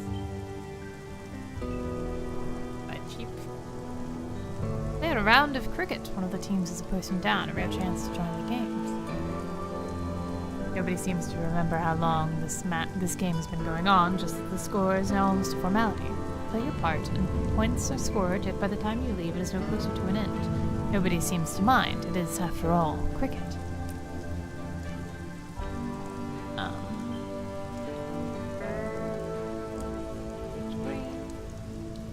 Golden Nebula scintillates above Port Avon's apple trees, allotments, seal fishers, and steel church. Here you may, if you choose, immerse yourself in the village's quaint rhythms. Take a relaxing stroll around it. Short walk above. A golden nebula spheres in the sky. Amber light dapples the curving lanes. Locals nod to you cautiously as you pass. Light drizzle of silver rain brushes the village. It's the bright, tiny as pinhead. Wearing out our welcome. Neffin spots around Port Haven. Grizzled horticulturalists tame rampant vegetation on the beach. Oh, well.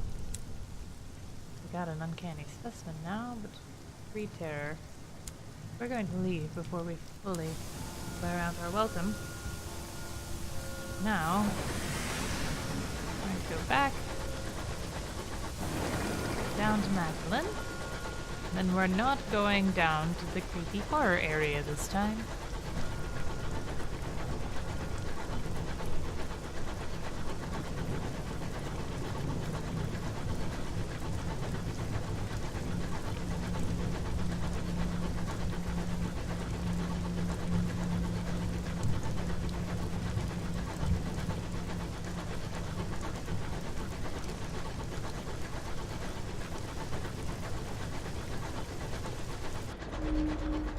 Other new Winchester can be heard on the void, on the wind, familiar as a disagreeable uncle.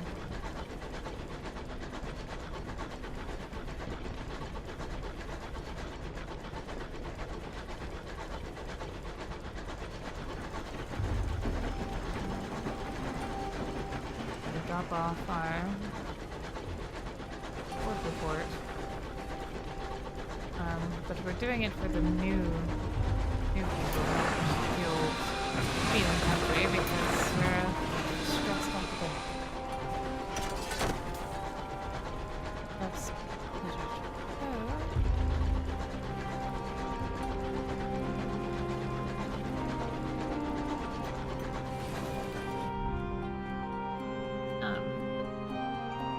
yes. We can do this. We've already read all this, so I'm just going to do it real fast. We're complimenting her skill.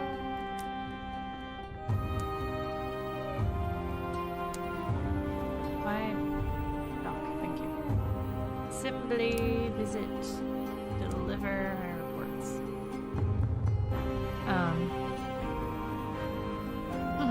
I'd rather know than not, I suppose. Thank you for bringing this to me rather than the bloody stovepipes. I'll arrange gratuity. Alright.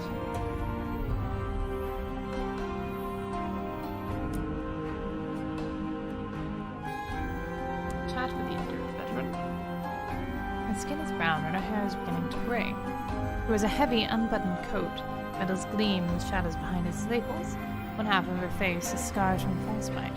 She's also enjoying a quiet cigarillo while her peers argue in the chamber of assembly. We talk for a while about life in the skies. When her cigarillo is a stop, it's just a stop, she says, I'd be grateful to hear reports of your travels, Intendant. I suspect all manner of strife and imprudence is going to kick off in the foreseeable. I mean to be ready for it. Alright. Done.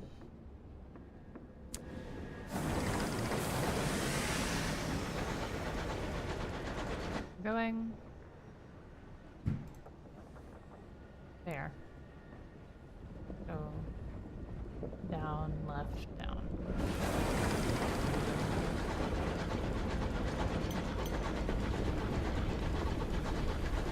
Fine, we'll be fine.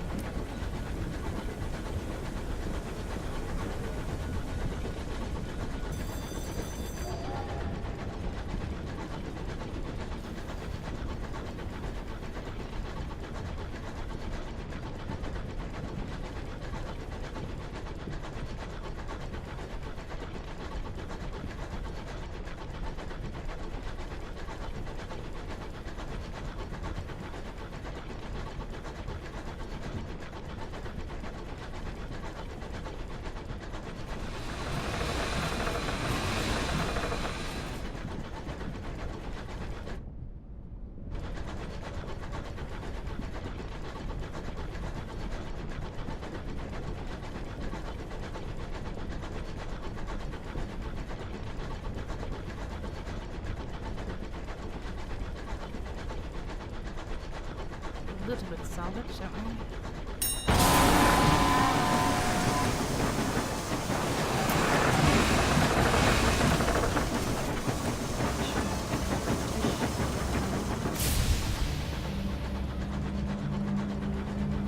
Really out here. Fine.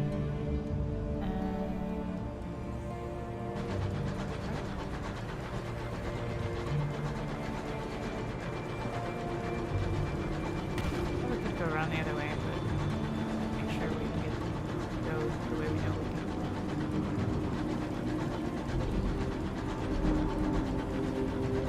Somewhere.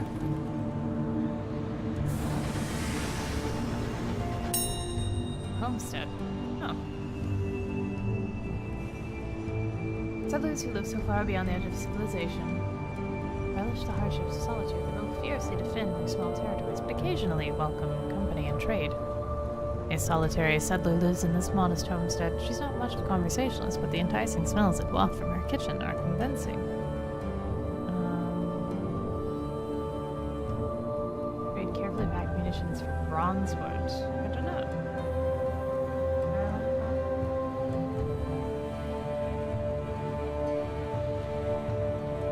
Sure.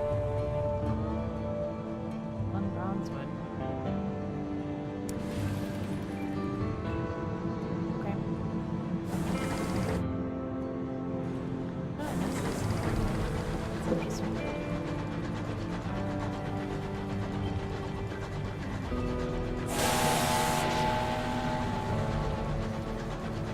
Yep, I'm totally not here. Don't worry about it.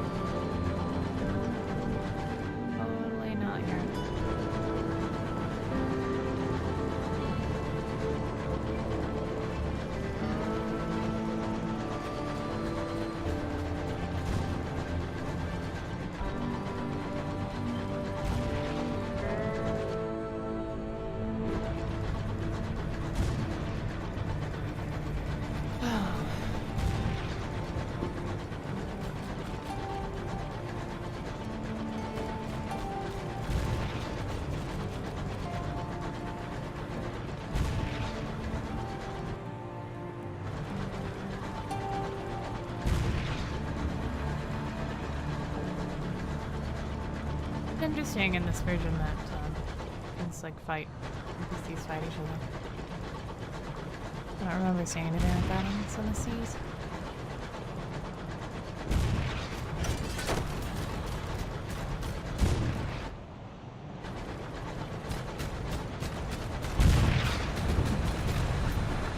Alright, you guys. What is that?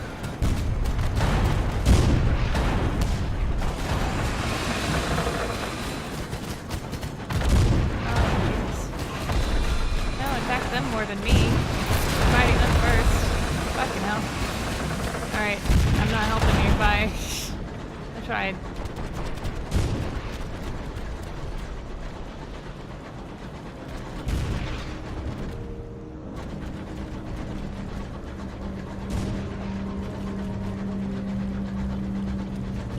There's port.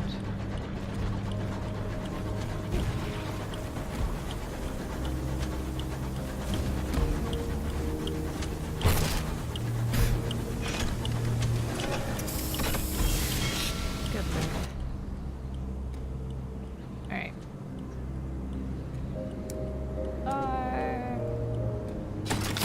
Right, thank you. Okay. Damn it, every time I actually.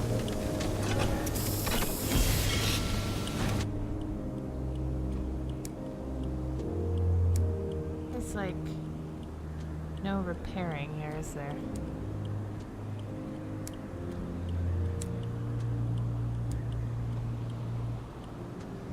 Alright.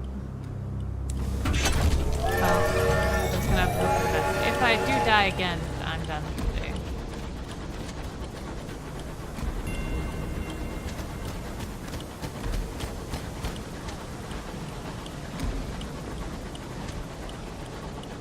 Anyway, we're going back up and then west. Instead of going down. Since that didn't seem to turn out very well for us the last time.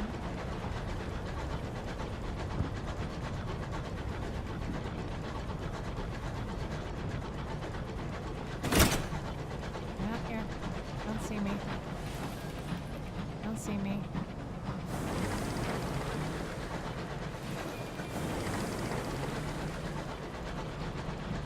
Totally not here. Totally not here. Totally not here. Nope, I'm not here. Wait. Hold on. Okay, we're going back up. Not moving back down for a second. Okay.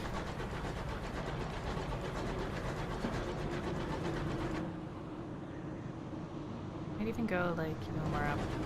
This first west. We're gonna go to friendlier air. It's not friendlier waters.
frustrating bit is having to go back to here.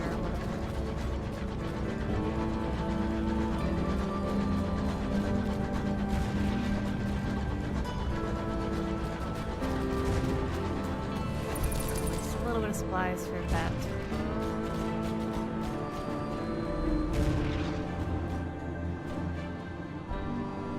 What did you find? Over there?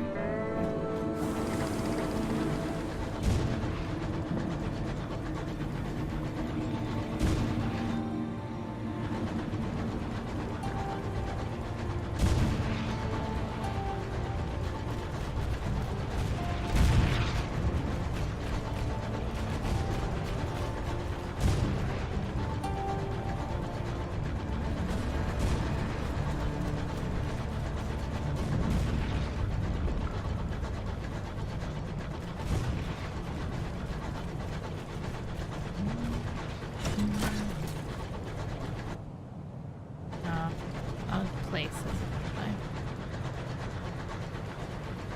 Up in the air, there's hope in the water.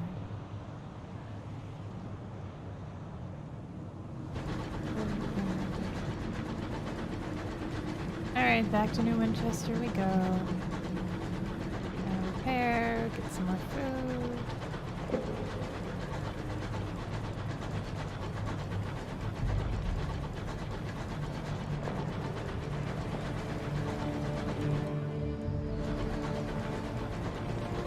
Gonna be fine.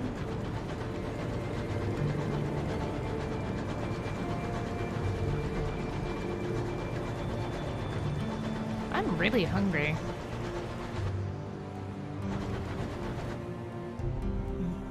wonder if I can... Oh, we're not gonna risk it. Right now.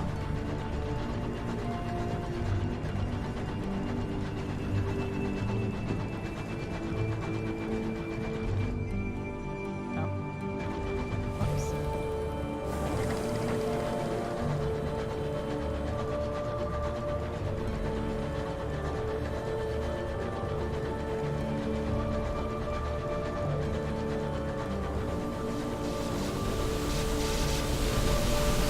Don't mind me.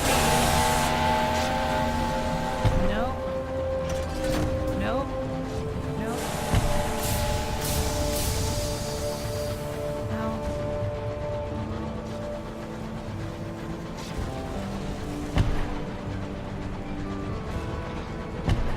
God. These were supposed to be marginally safe waters. Okay, fuck off, thanks. Whew. Here, I'm just gonna keep saying waters because I'm gonna keep thinking of this as a ship because it doesn't really look like there's much keeping it vertical. So.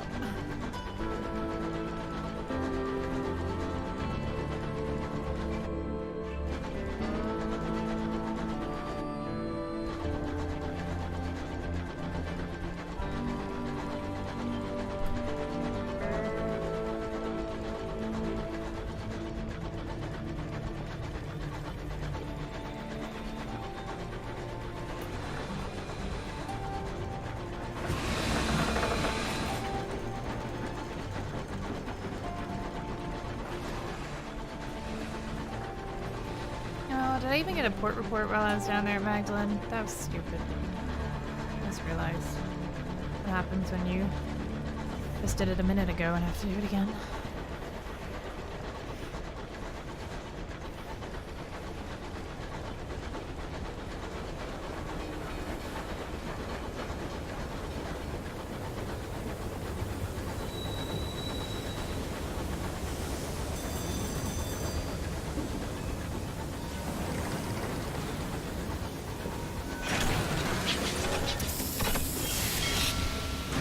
All right.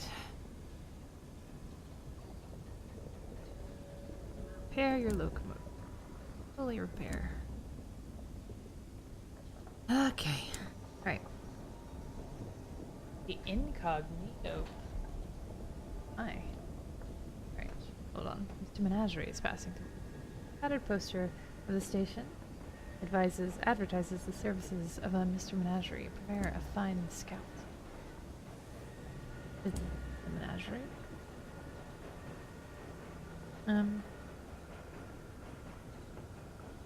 Huh. We will not buy any. Moving elsewhere soon. a note. Menagerie. Oh, whoops. Go. Somewhere old, somewhere new. We go to the Regent's obelisk. We have made into a gaudy image.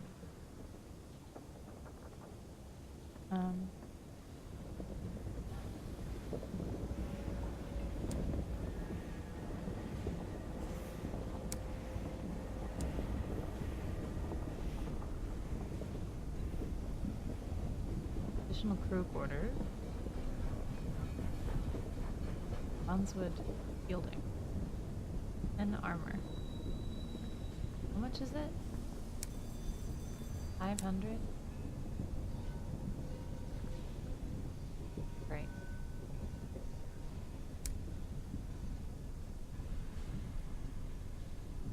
Bronzewood.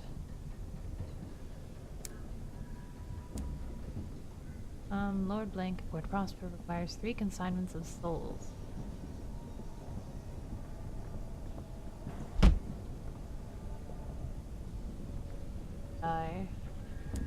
Souls. I have to buy that elsewhere. Okay. Sure.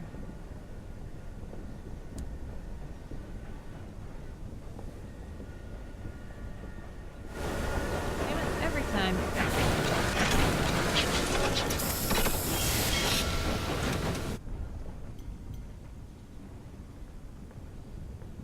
Oh.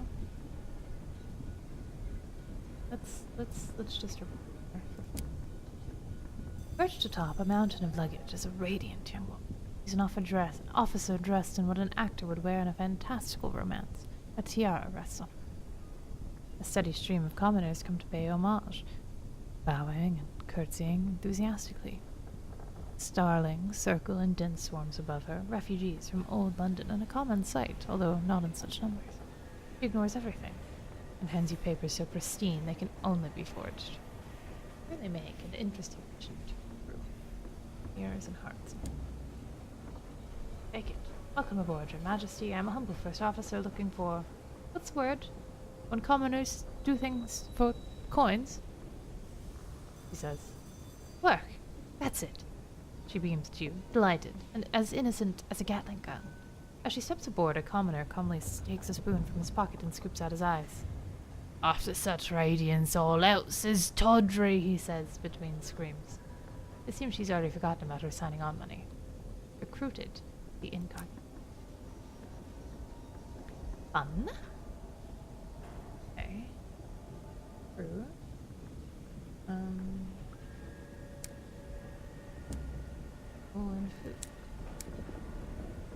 Bear food.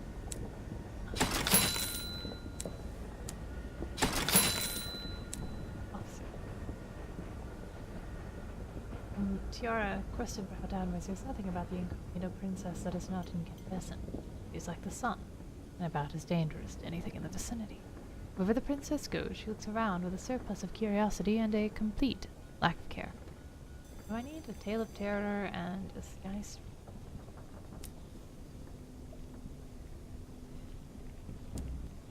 going on here?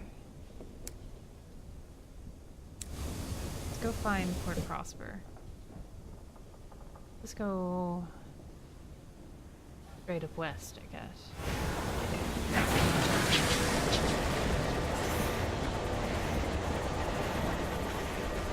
I'll worry about the souls later, but let's go drop off what's in it.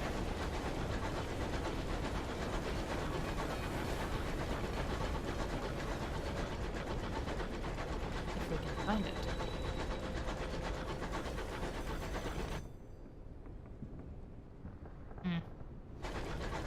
Routes.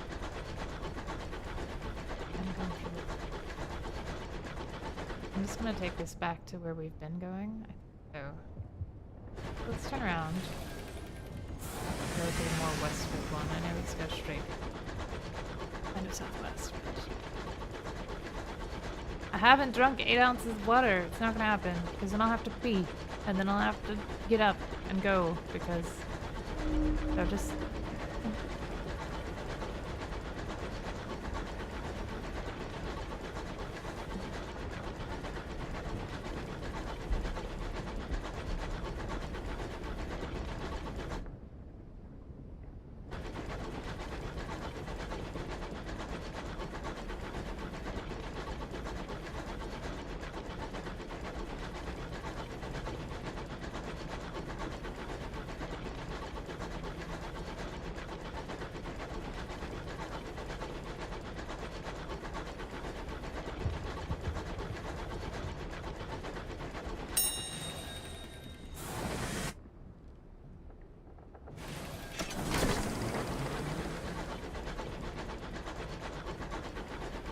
do like the addition of the salvage stuff and everything in this.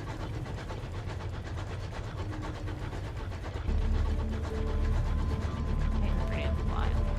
Are raven with fungus.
This place. This is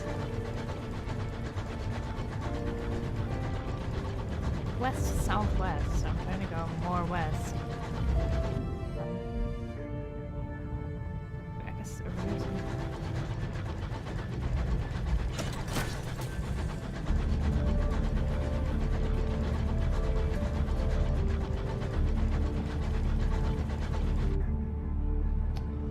Okay, turn around.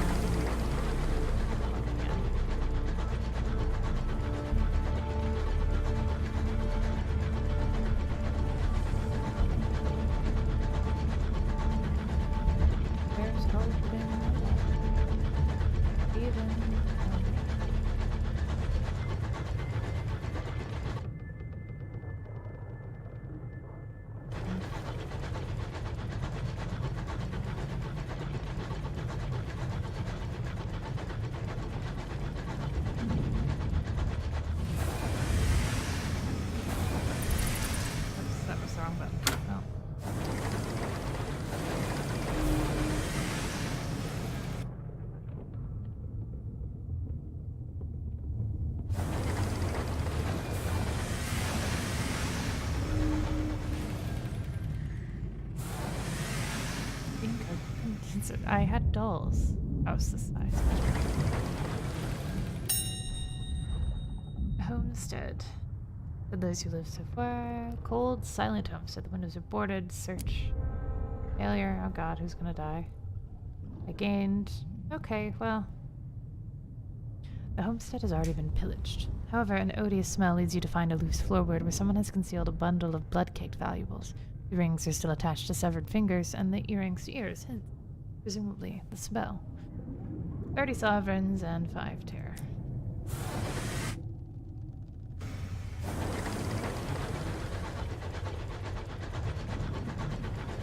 Diamond.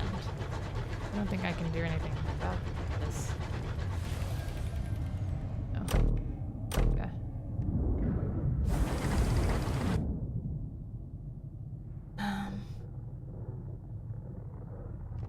Well, we'll just find somewhere. Port. If we don't find this we're particularly looking for.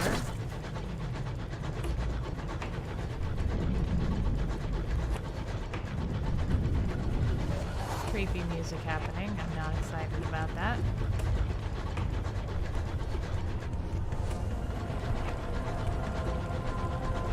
Any way whatsoever.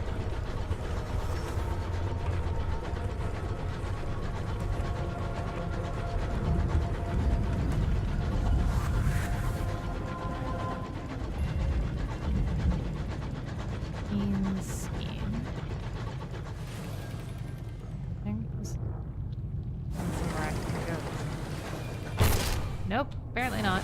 Jesus. That's scared.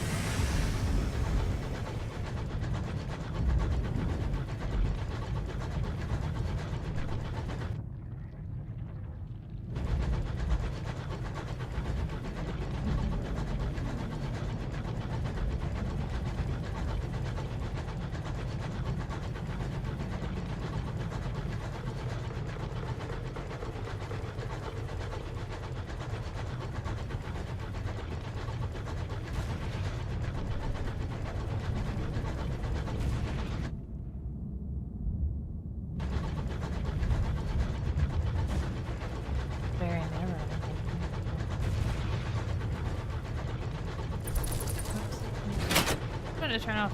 I keep thinking flashlight in my brain.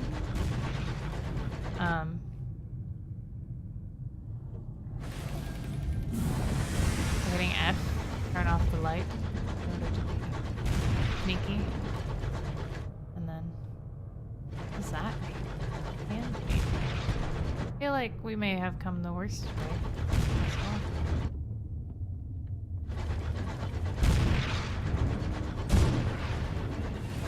Games of Celestial Behemoth. Alright, well. We don't want to know too much more about that right now. Where is Hobbit? How do we get out of there?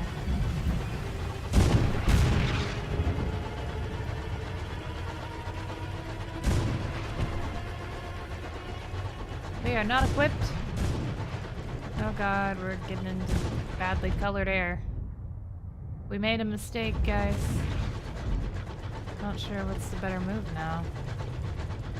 Surely there's somewhere to port. Somewhere. We can buy some more fuel. Supplies. Anywhere. Okay. Not helpful.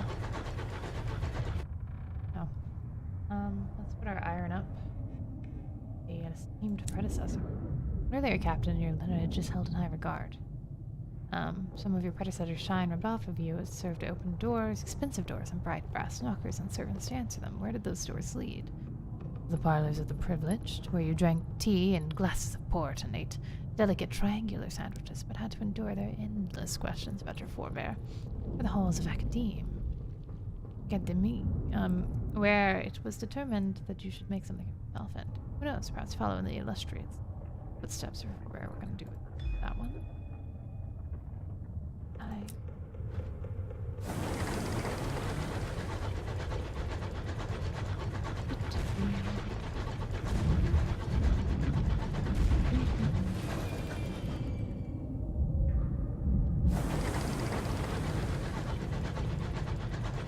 We keep making very bad decisions about where to go. Oh.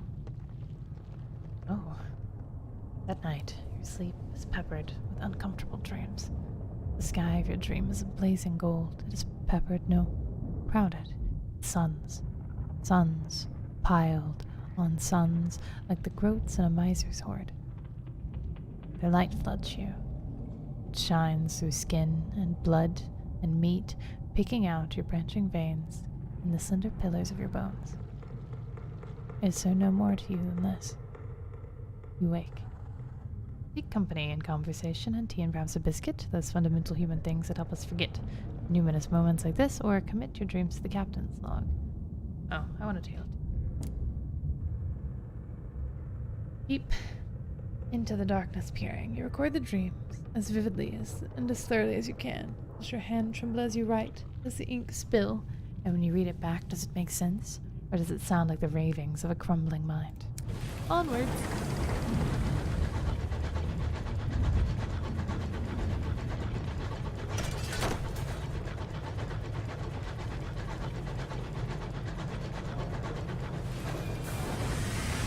I know bad things happen when terror rises, but I can't find anywhere to port.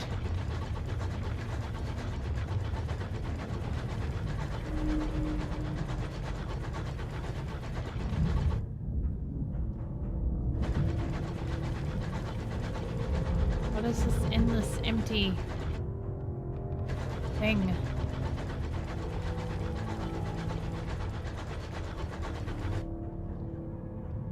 I don't know where to go.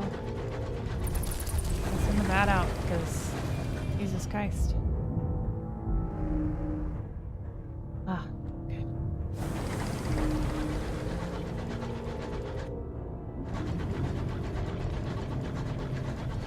It's not where we were meant to go, but we'll fucking take it.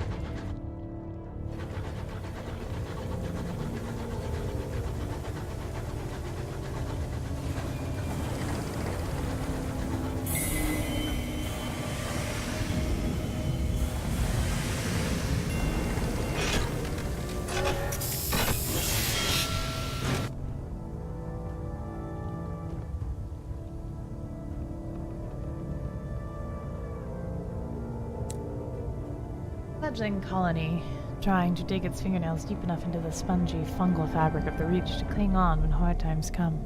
It is a sad truth that many more settlements are founded than flourish. Hybris.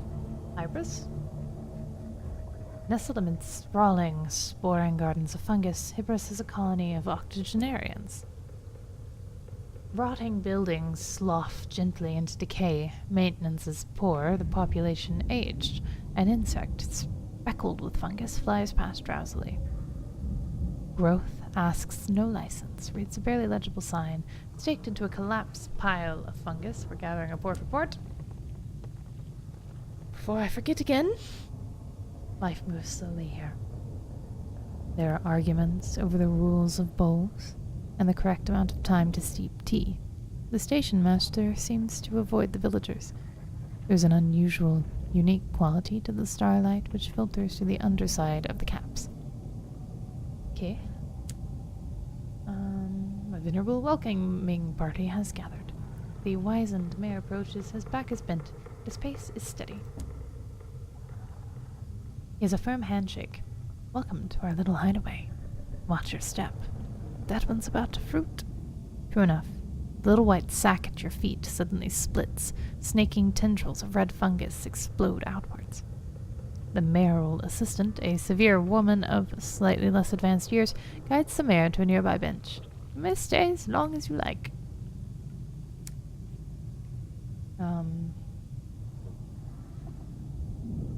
Okay. We will spend $5 to take tea at the Brendan. A large woman of advanced years produces a pot of green tea and doilies from a moldering tea chest. Sorry. She blows the spores off the cups. Back there, I used to read the leaves on our breaks. She peers into the finished cup. I'm sorry I don't see a long future for you, my love. Make the most of what you have. Thanks. Explore the settlement? Life moves at a slow pace on Hybris. Several colonists tend the allotments, while others sit squabbling outside the Brendan. Periodically, a lady emerges with tea and fungal crackers. A carpenter struggles with the fretwork on the new town hall. Carvings are of factories and faceless workers. Can't remember what they were. Sadly. Wander the wilds. You enter the fungal forests of Hybris. Clouds of spores drift through the ropey tendrils of freestanding fungus. Giant ants, pierced with spines, mushrooms, crawl to the tops of trees to better spread their spores. You wander amidst the webs and arches of mushrooms for some hours until you stumble across a shallow graveyard. Each headstone bears a number of 7 digits or more. Barely covered in the shallow earth are sets of manacles.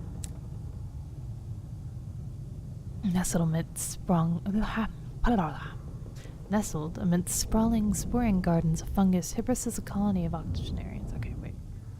Okay. That was... Right. Hey. There isn't much going on in Hybris today. Its people seem exhausted. Fair Nance waves as she lights candles outside the Brendan. Infected fireflies dance along the long match. The wizened mayor calls to you from the balcony of his house. He's going to bed. Rather overdid it at bowls earlier, you see. Okay, and everyone here is very old indeed. Is there a lower age limit on settling in Hybris? The wizened mayor chuckles. Oh no, we'd welcome youth, but we don't get many settlers coming out this way. We're happily secluded here. He smiles wistfully as across the marsh his mayoral assistant trounces an unfortunate at bowls. Our best years were spent by others. The wizened mayor glances towards the town hall, where preparations are being made for performance. We have plans to hopefully change that, though. Okay. Alright.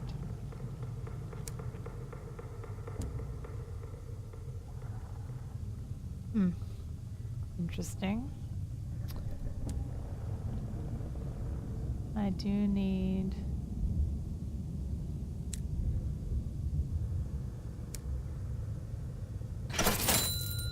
Now, we just need to live long enough.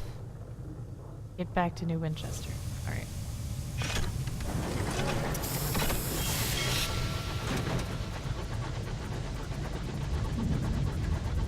someday we're gonna find that other port. Today is apparently not that day.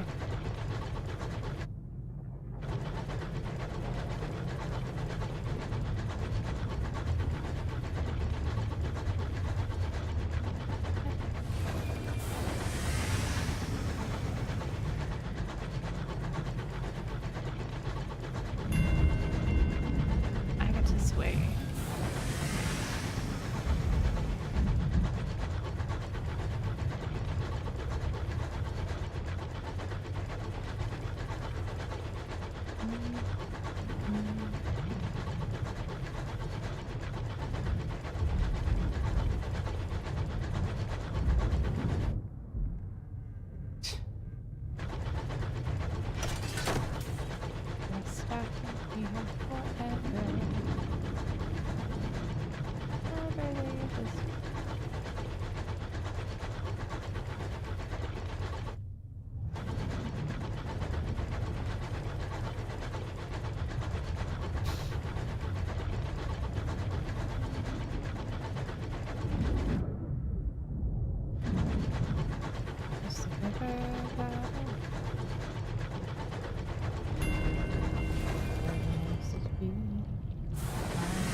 Dead end. Gotta live my life.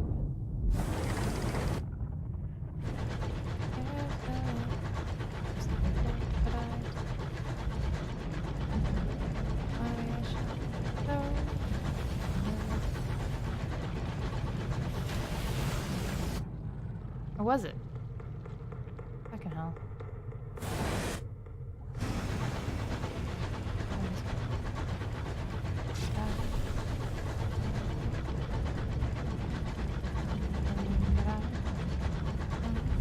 Okay, well, this definitely is, so that wasn't. Maybe that's not. Let's see. Try not to catch this guy's attention again. Waste fuel. Drifting back and forth. I'm a prime idiot. Nope, it's on me.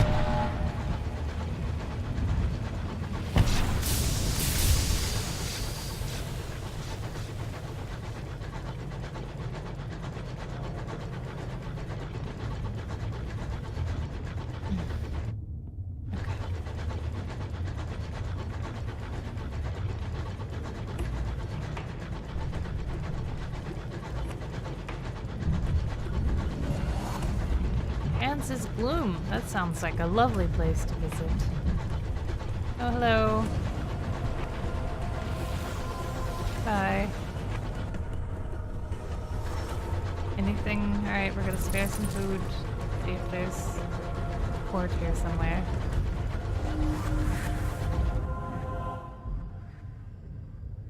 Really look like it. How do we get out of here?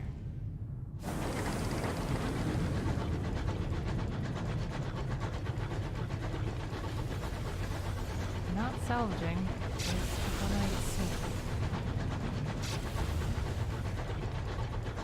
This looks like something that should be a place. But not. The whole thing.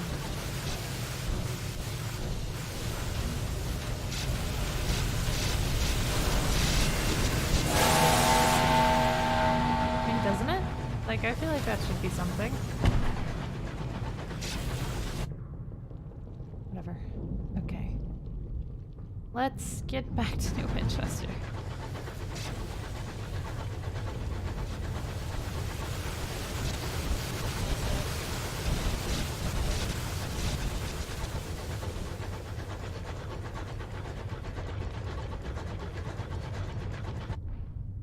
Discontent.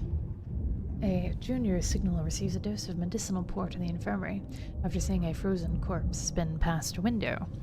The experience has shaken him. The dead are hungry, he says.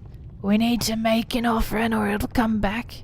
Knocking at the hall? It didn't take long for Skyfarers to shed their ridiculous old nautical superstitions and replace them with ridiculous new ones. Still, better keep the crew happy.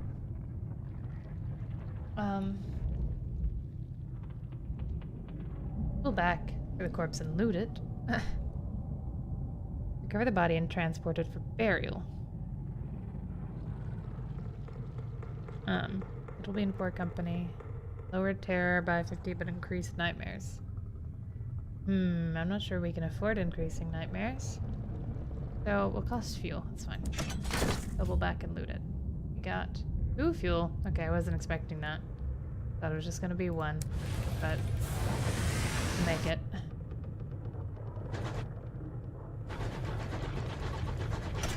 Totally make it. It's gonna be fine, guys.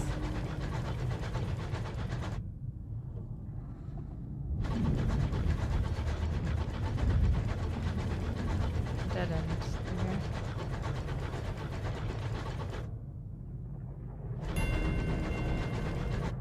Hopefully not. No, I don't think so.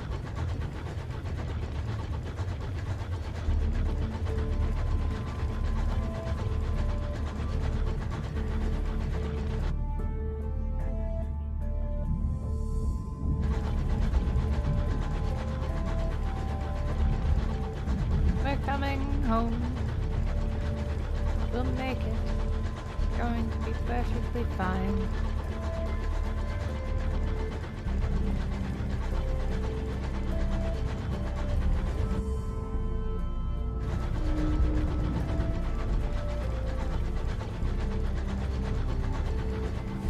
I've already been here, right?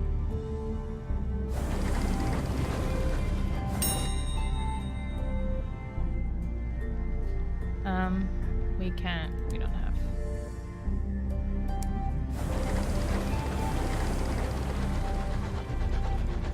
For that.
Hello, New Winchester. Glad to be home. Right. Oh, we're gonna turn in our port for board first.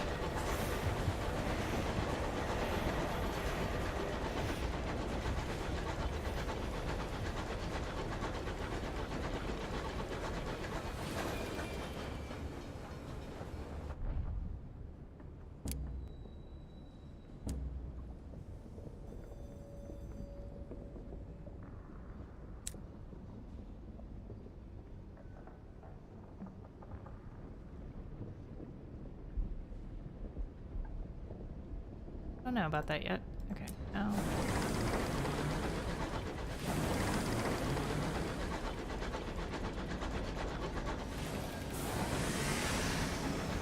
Not port.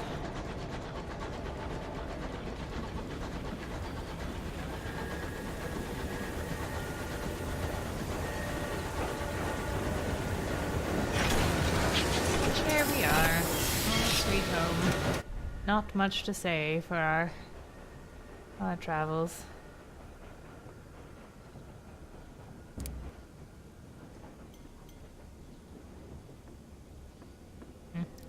Well, see what we have left after we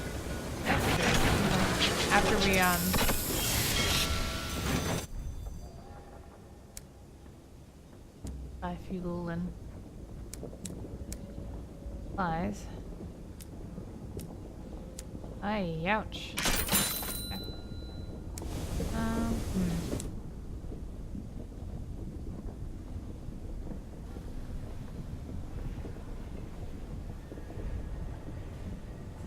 We need faster. Alright.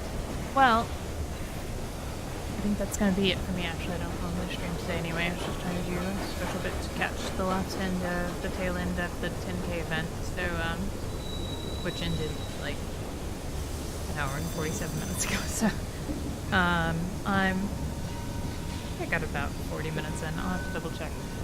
Anyway, thanks for stopping out. Feel free to join Discord.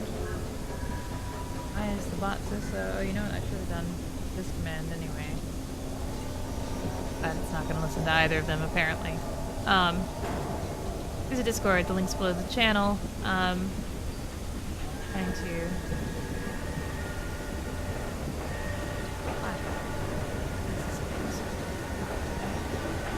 But feel free to join that. Get it for the alerts. Feel free to follow. Which always sounds ridiculous when you say it. It's not like anyone's afraid to follow. So, be around maybe. Alright. Thanks for the watch. Have a good day.